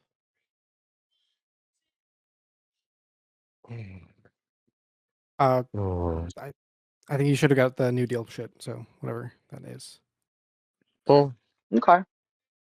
personally, I'm not too like knowledgeable on that subject, so I can't give you like a very comfortable No, I answer. got you. The reason I ask is because we're kind of talking about, like, we were talking earlier about like former MAGA people, right? Unscary Ghost talking about like Hassan viewers, and like then there's like that whole side of basically the center left. We're kind of spoiled for bad options in who to coalition with, because we have people that we could build coalitions with on both sides of us, where those particular people don't have that same luxury. So I think the reason that this is such a big issue for like center left liberals is because it seems like there aren't any there clearly aren't any like really aligned options on either side. But in the same way that FDR chose to ally with and coalition with segregationists in the interest of getting the New Deal policies passed, right? Is this something that we should like internalize to build a strong coalition to get something actually important done? Well, here's the difference. Oh, go ahead. Sorry. Well, how I'm seeing it is that hold on, give me one moment. So how I'm seeing it as the issue that we're largely facing right now is partially, I think, majorly due to Hassan's rhetoric. I don't know what exactly it is, but Hassan gives people like the the confidence to be like, oh yeah, whatever Hassan is saying in the moment is the way we should go forward, and the Democratic Party should be doing more to make sure that they get my vote. I think it's retarded because we're never ever ever focusing on Republicans in that chance, and we're always like fighting with our own sides. And not only that, I think it's good to like focus on like the real important things of the topics that we're talking about. Like if I'm explaining to somebody that ICE has killed somebody and then lied about them being a domestic terrorist, and their response is like hate agitators shouldn't be assaulting law enforcement or whatever. Like these people have been groomed into defending the government's narratives and rationalizing what they believe is otherwise indefensible no matter what, because they believe the government is on the same team as them. And until we like Right. start hounding people on staying on the topic that the government is basically saying that they can kill you and lie about it in front of everybody, verifiably lie about it, and there will be people online defending them who are getting paid or influenced for doing it. Like people need to be aware of that. We can't let them like walk away from that reality. They have to confront that reality. I don't care about anything else. I want them to be talking about the fact that the Well, the government problem can is lie about being a the domestic terrorist. problem is that for those people, our like actual reality doesn't matter at all, right? That's why you can confront them with it, and it doesn't change their minds on anything. The only reality that matters to them is their own reality. That's why I Right. was kind of like going off in side chat about it a little bit. Like, God help me, I actually learned something from Andrew Wilson that maybe we should be doing is showing them how their reality is false. Well, it's Yeah, literally I what I agree. was Because I what I agree. was we saying can't about show them that the our underlying reality is bigotry. true. Yeah. Well, and honestly, too, Mato, like you're using the example of FDR working with segregationists, but think about but think about the fact that even like Abraham Lincoln had to work with, like people who were trying to tear the country apart in order to advance, abolition and stuff. So like, and emancipation. So like I think those two examples are more similar because what happened is they had to reach across the aisle. In fact, if you guys read the book Team of Rivals about Abraham Lincoln's cabinet and how it was full of, actually Democrats. He was Republican, but still, I digress. I'm sorry, he was a Democrat, but he had a cabinet full of No, he was a Republican, but he had a cabinet We full know of what Democrats. this was before the Yes. Green Party. So it was like backwards back in the day. So those two things were possible. Like you could reach across the aisle to achieve a common goal because that common goal was advancing the country and keeping the country together essentially in both instances. So I think the more apt comparison today should be, how can we get the people who would not vote for Kamala Harris because she wasn't, in their opinion, giving a strong enough stance against Israel, like how do we say to those people, like we're on this, yes, we're on opposite views of this. Like, Israel is actually, they're an ally of ours. There are liaisons to the Middle East. Like there's nuance here that we have to, come to terms on with each other. Sure. So I think it kind of goes back to what we've been saying about how do we build our base? How do we get people who just aren't voting back in the booth? Versus what do we do to get the Republicans or MAGA to start liking us? Like, fuck them. Okay. Sure. Like, no, I'm okay. back So, Moto, no. Everyone, no, I have the stage. All right. Does anyone else have anything to do about like Epstein file shit? Because that was the topic for this one. Yeah, sure. What's up with it? What do you think the Epstein files? It's gonna be nothing or something?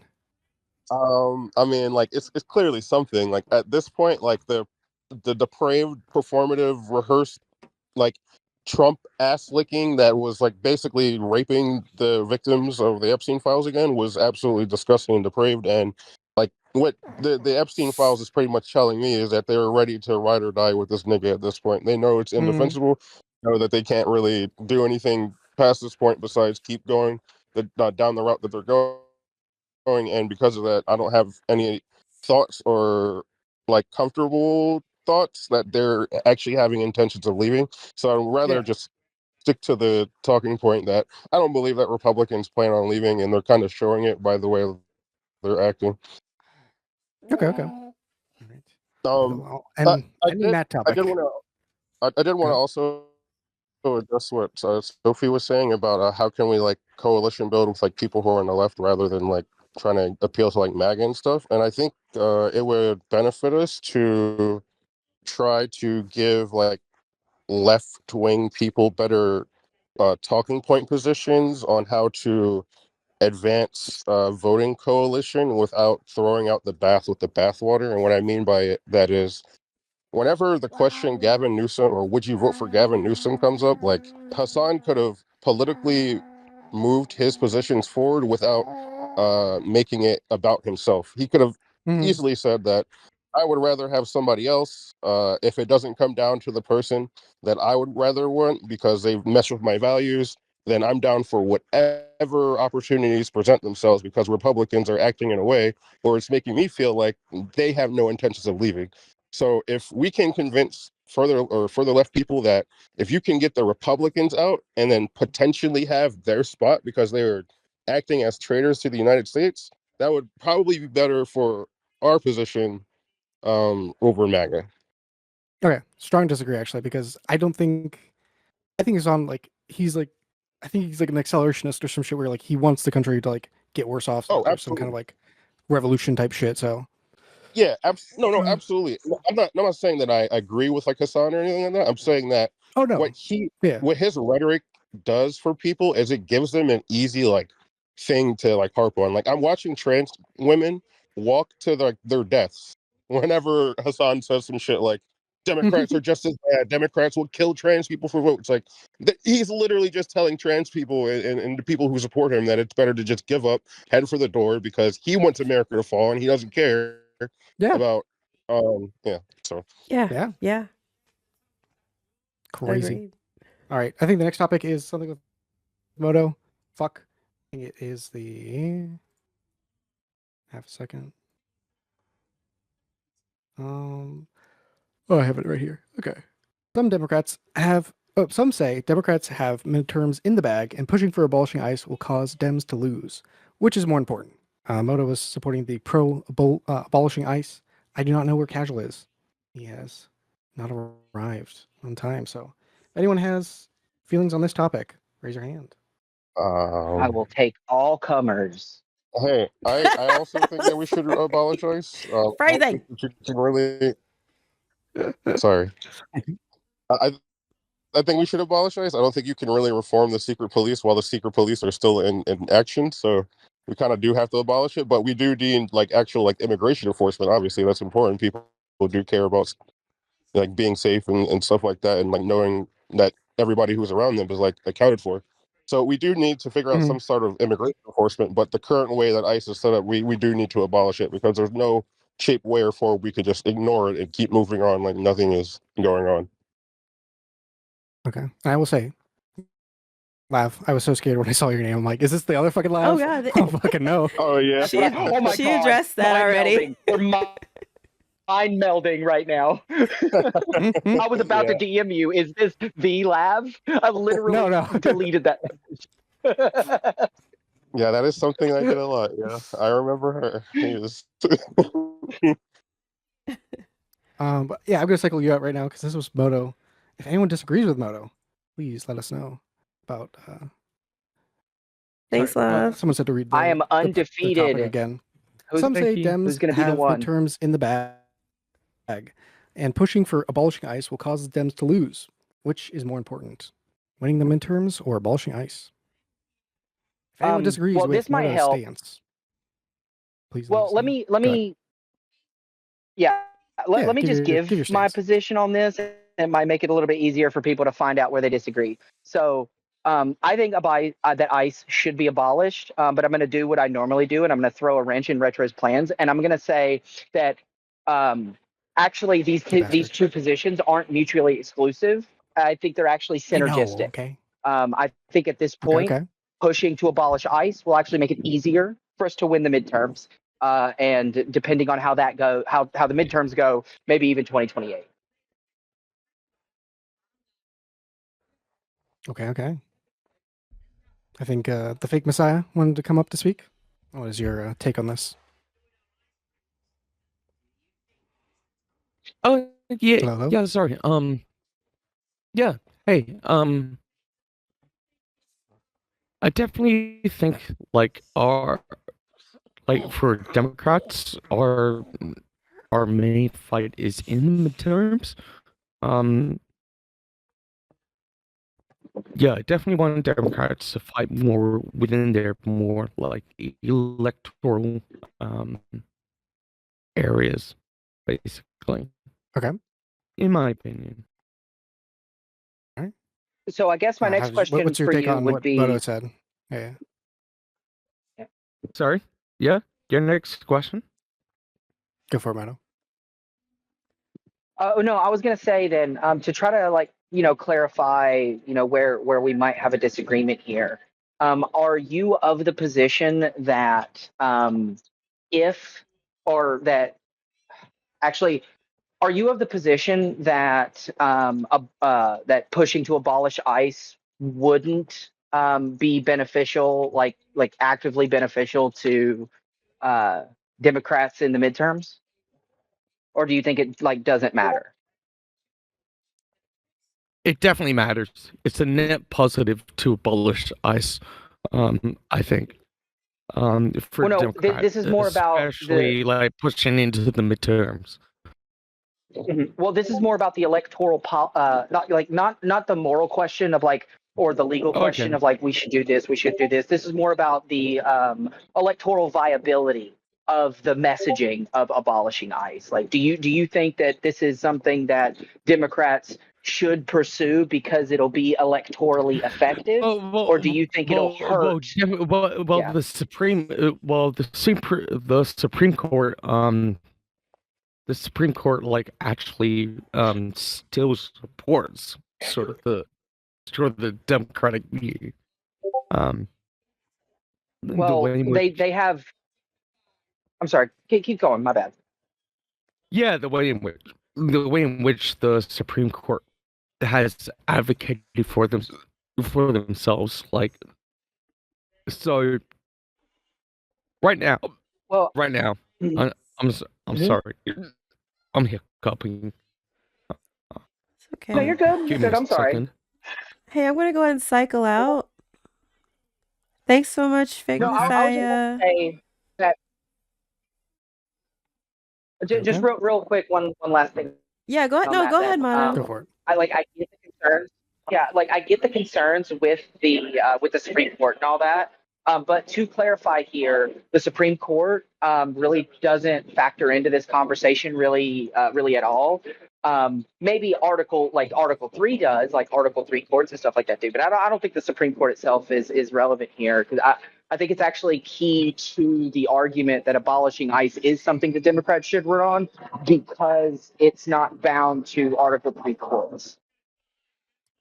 Yeah. I think you should, I think maybe we should put it in the terms because people don't really have much experience with ICE agents, I guess, in their day-to-day lives. So I guess putting it into terms would you be okay with a secret police force running where a officer is able to abuse your civil liberties and rights and never be held accountable for that? I think that's something that people should probably think about, or be pushed to think about more often when we're talking about abolishing ICE and stuff, because the reality is we do need to abolish it. Okay. Mm-hmm.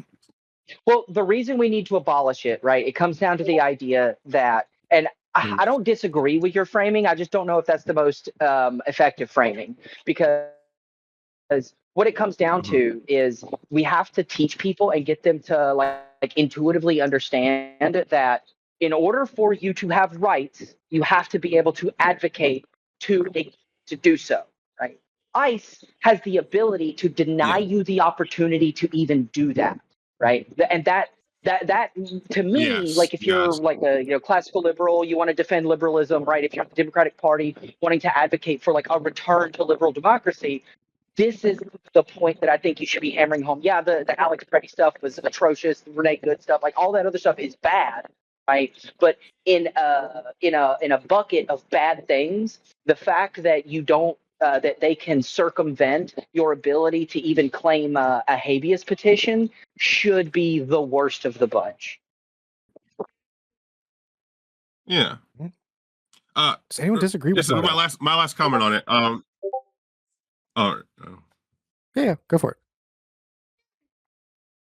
I guess to piggyback off of the one thing I had said before that ties back to this is that like people do need to be like we have to make people confront the reality that the government is going to defend these ICE agents no matter what they do, or at least the current government structure under Trump is going to defend ICE agents no matter what they do, and just because of that reason alone, like it needs to be abolished. Like I don't feel comfortable with people who believe that they're unaccountable to the law, that can abuse my civil liberties and rights and constitutional protections, and I can't even say anything about it because they can disappear me and nobody would know where the hell I'm at.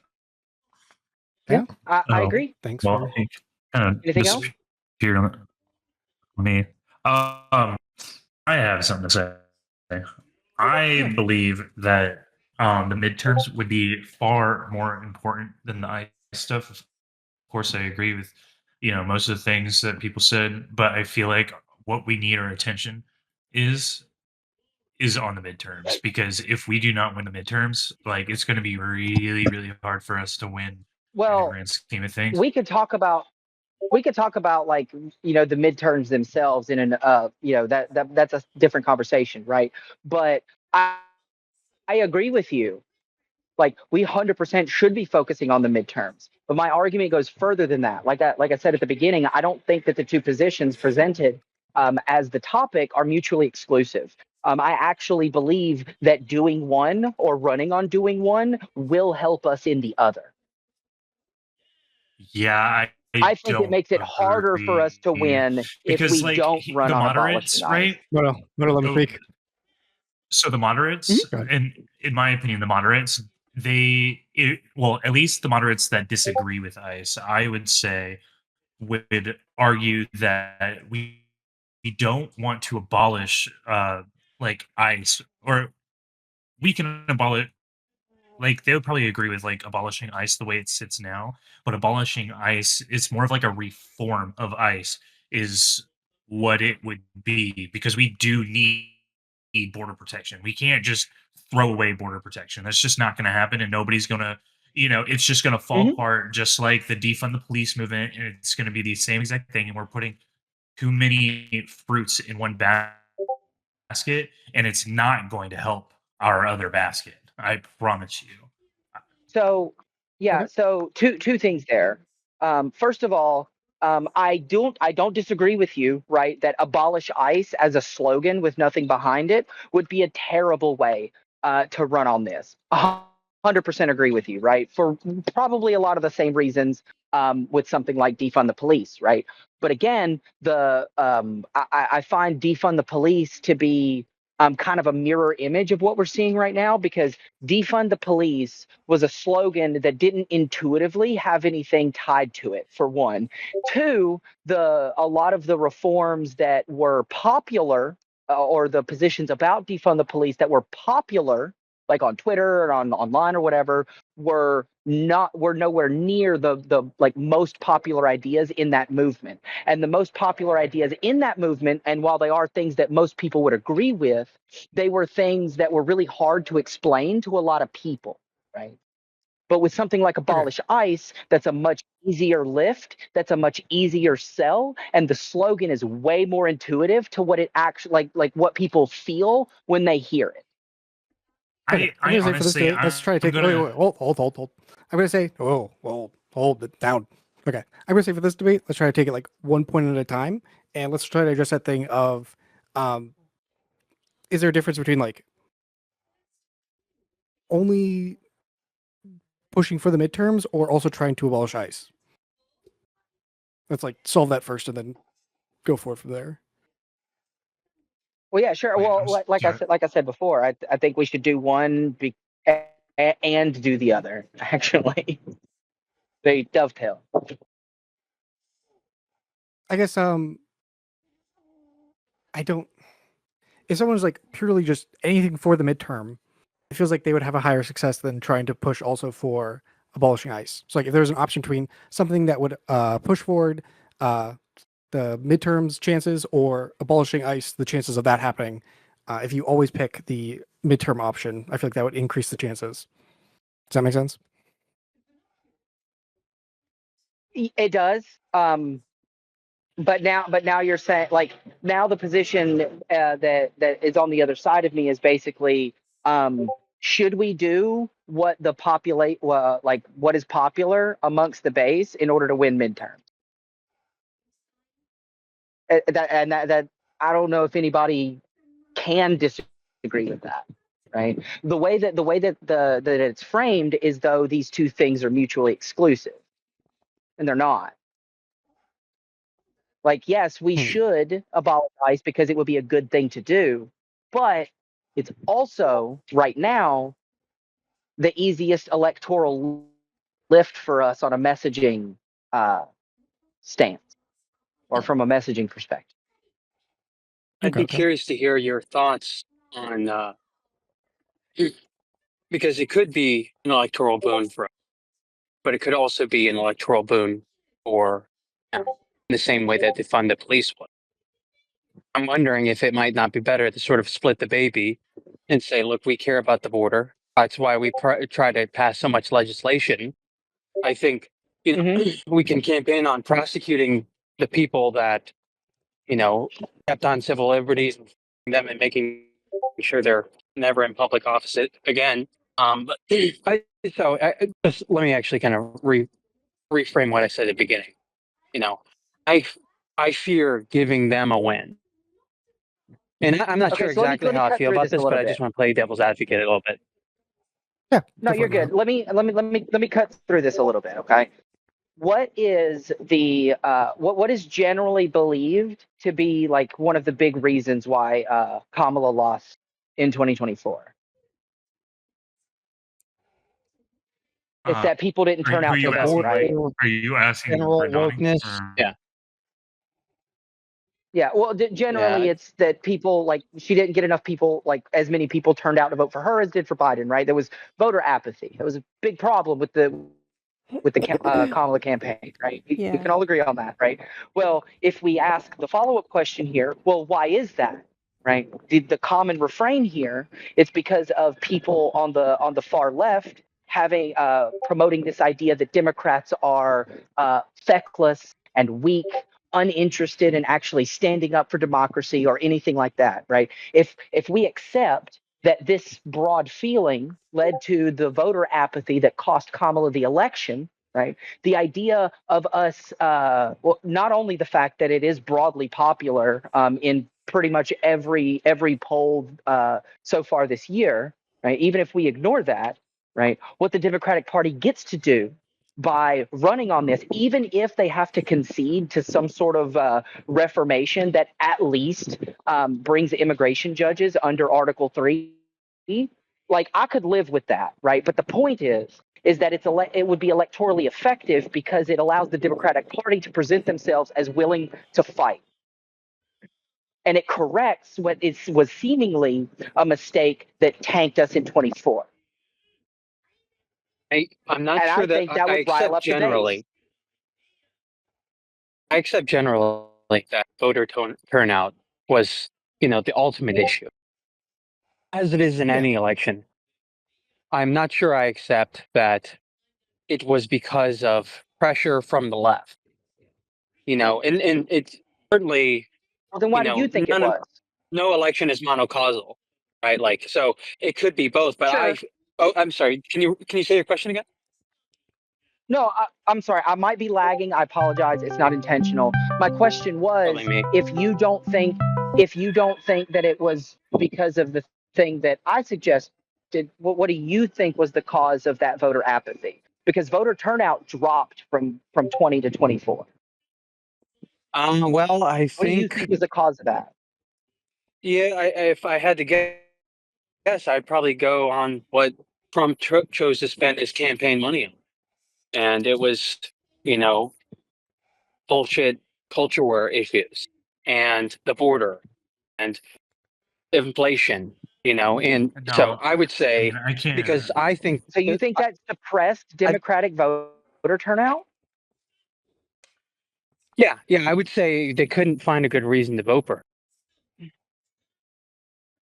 I, I mean, why do voting you think? against Trump is good enough of a reason, but having not enough faith I agree. in the not not enough having not enough faith in the candidate would cause people just not to vote and just trust that the party would vote for her. I I mean, I think that Kamal's failure is like a multiple things all collected into one. Because the fact the the people who are progressives that didn't vote for her or voted for Jill Stein or whoever, that took more of like an aggressive take on the Israel thing, that has something to do with it. can I take the The rage fact that bait Joe Biden position? was the running. But but what I'm getting at here, right? I mean, can I? Broadly, the Oh, idea, right? Like, sure, it's multi-causal. There are a few different things that caused it, right? But all of these things fundamentally boil down to the idea that Democrats are weak and feckless, and that led to voter apathy in 2024, can which I? cost the Democrats I the just election. wanted to finish my. I Go just for it. wanted to Finish, finish Doug. my take. Yeah. Um, I I'll just ultimately bring it to my point as like a conclusion of it was a multi thing, Yeah. multifaceted thing. However, the biggest problem I would say is the lack of trust within the party whenever I think that the biggest mistake is trying to run Biden in the mental state that he was in, because if anything that Trump's party did during that campaign year was convincing the moderates and the overall public that Biden was not fit for presidency because he was just not cognitively fully there, at least from a speaking perspective. Right? He might be able to jumble it all together, but like in the time frame that we need him to say it, he just couldn't. Right? And then we kept him on for too long, and then we bring in Kamala, which didn't have a lot of time to prepare herself for that. And I mean, I have a lot more criticisms about like Kamala's performance in, like, let's say the debates and stuff, and I've gone down that rabbit hole with quite a few people, but I don't think that her performance was like an ultimate like issue. I think the issue was the timing, the choices of DNC, and just it was just a sham.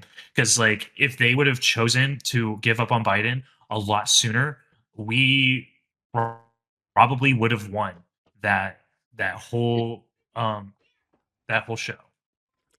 Honestly, I gotta Well, take now the we're rage one. bait Go ahead, position. Sophie. I'm sorry. Yeah, Go I for it. gotta take the rage bait position. I think it's genuinely that the left sees the the bigotry and hatred on the right and feel like, oh, we're not that.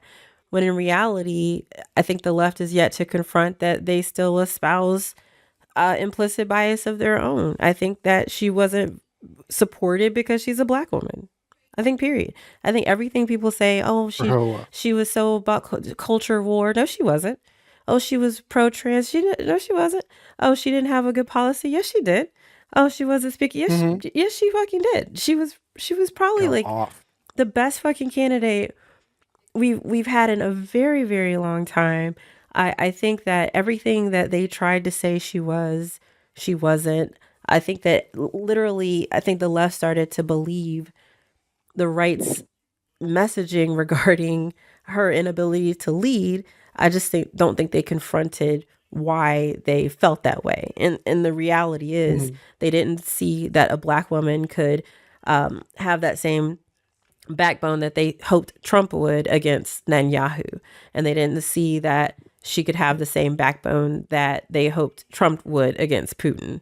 But we see how that works out for everybody. Can you provide Sophie, evidence I'm running out of that Crown. her having to be black I'm sorry. or What a did you woman say? has anything to do with it? Because like I would like don't get me wrong, I do think that there's like subconscious like bigotry amongst like everybody, and mainly white people as far as like the ultimate understanding of what just making sure we're on the same page. However, I don't think that with her being a woman or being black had anything to do with the Democratic Party not trusting her.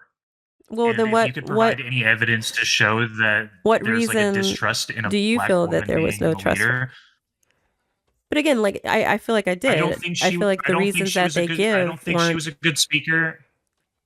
I But don't she's think an that she was a amazing good enough speaker. speaker. I feel. I just disagree. I think she's But probably a good speaker in why? like Where does a that lawyer disagreement setting or like a emanate court from? setting. But Again, this is the kind of if no, that's not me being bigoted. It's just my personal feeling. It's like saying like I have no opinion at all, and it's just because she's black and just because she's a woman that I have no like area to justify my opinion on how I believe that she performed. I think that her performance was showboaty. I don't think that she really gave cadence to how she felt or how like but then again, I don't think she had time to prepare for all this either. Right? I feel like if she had the amount of time, if she started from the Well, get-go instead of having Biden being the main one, if she was the main one from the get-go, she probably would have won. you Is see, my argument. here's the thing. Here's the thing. I put your counter rage bait in the side chat, Sophie, by the way. But where I'll counter you here is to say that I actually disagree with that.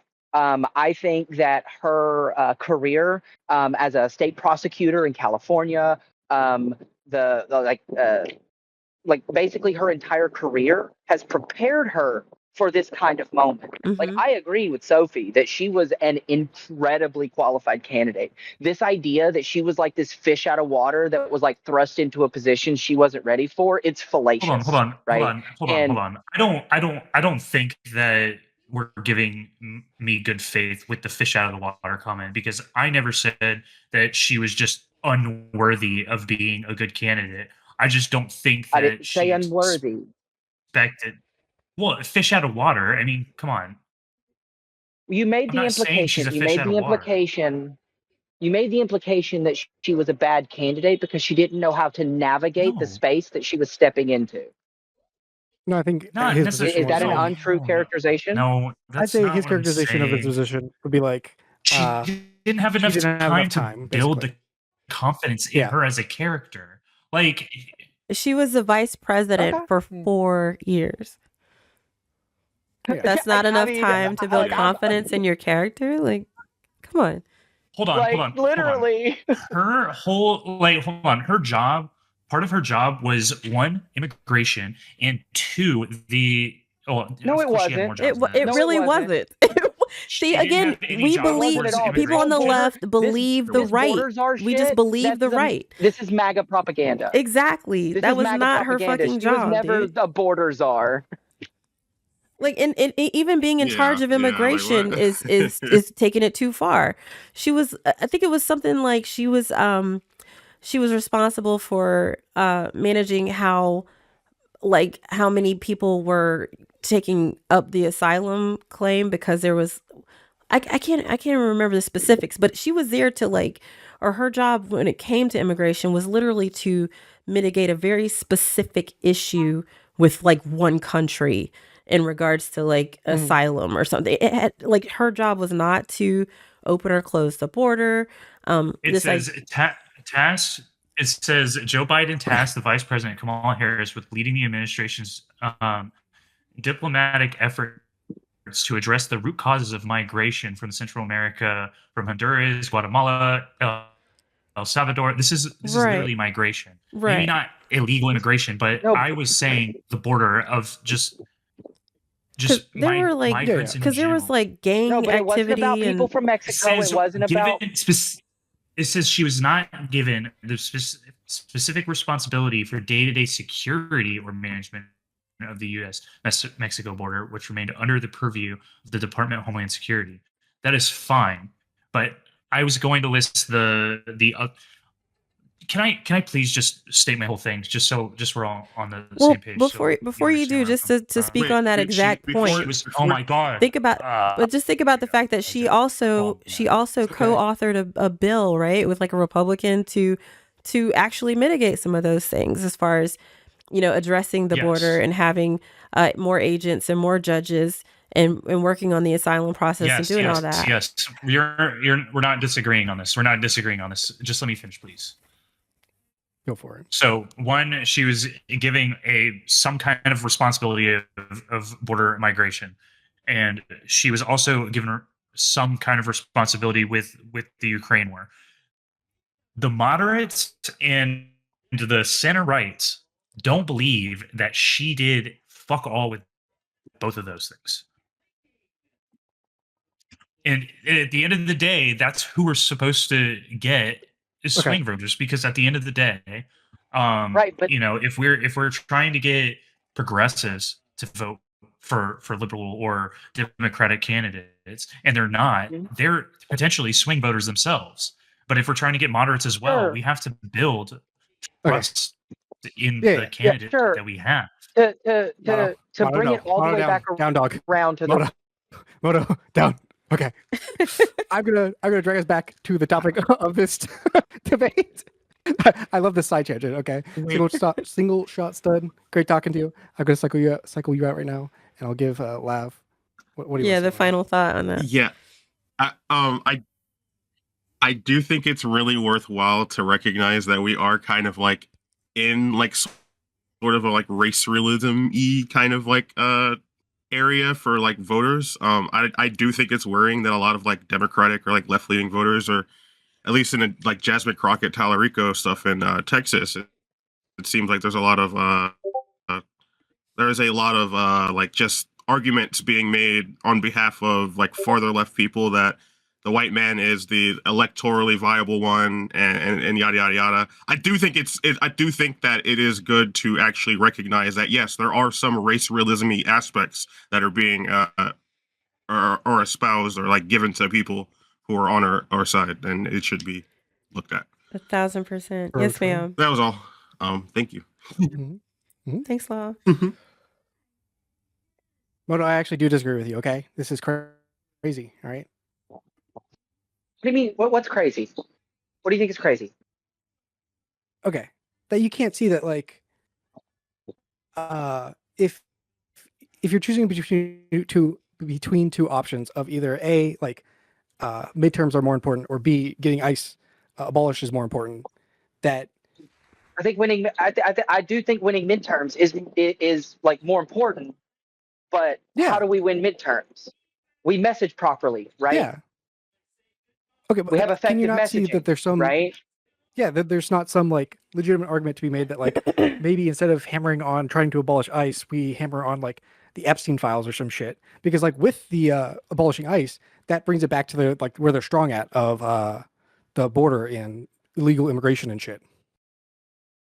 You think that the GOP is like electorally strong on immigration right now?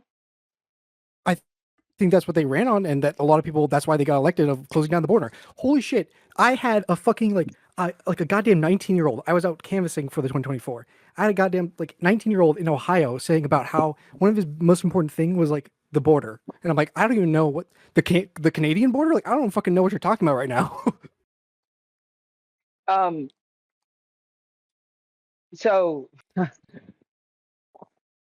first of all, I think I said earlier that I think that nothing ever happens stock is bigly up with the files. Okay. I don't think that anything actually like consequential is going to come out of any of this. We're just going to sweep it under the rug because we got bigger fish to fry.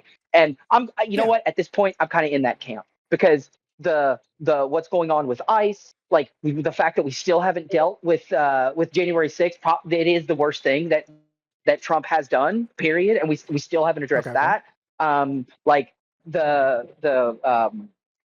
like him using ICE to potentially with like CBP, like and other DHS agencies to like actually fuck with polling stations, right? Like that's also relevant in abolishing ICE. The point here is that if we want to say like we should pick effective things or electorally effective messages to run on, then abolishing ICE is probably in the top 3 to me. Yeah, but if you're saying that winning the midterms is more important than abolishing ICE, then like I mean, I don't actually have the side, but like the other side would win of the midterms are more important.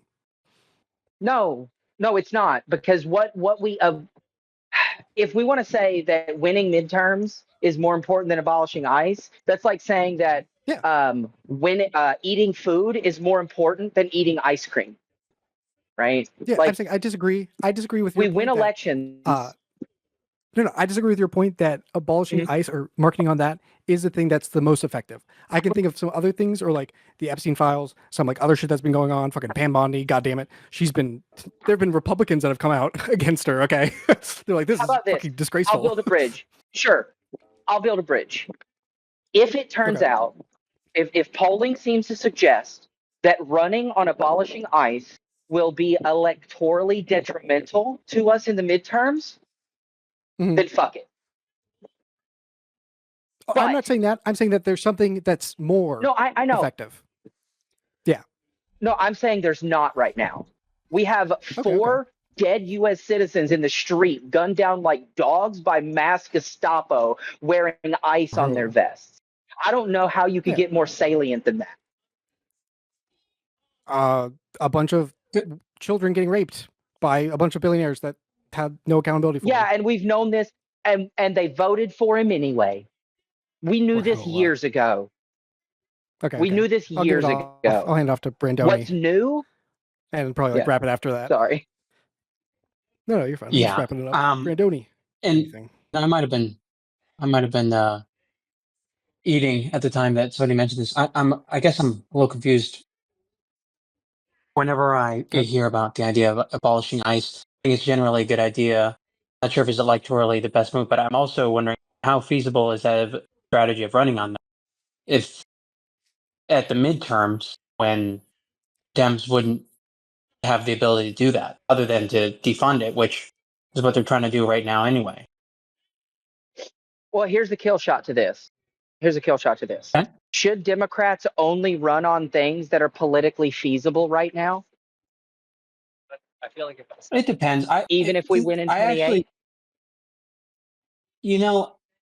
I kind of go back and forth on this. I do feel, because I think running on a national abortion law was a good idea, but I did feel like Trump really neutered that in one of the debates whenever he said, well, you don't have the votes to do that anyway.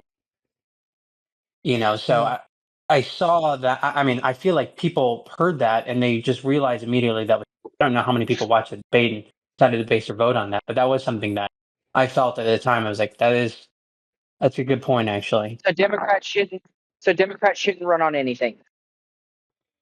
No, that's a waffle pancake kind of thing. No, it's not, because here's the reality, right? Here's the reality that a lot of liberals don't want to confront right now. Let's say, like, that everything is true and we blow Republicans out of the water in midterm, like it's a fucking bloodbath, right?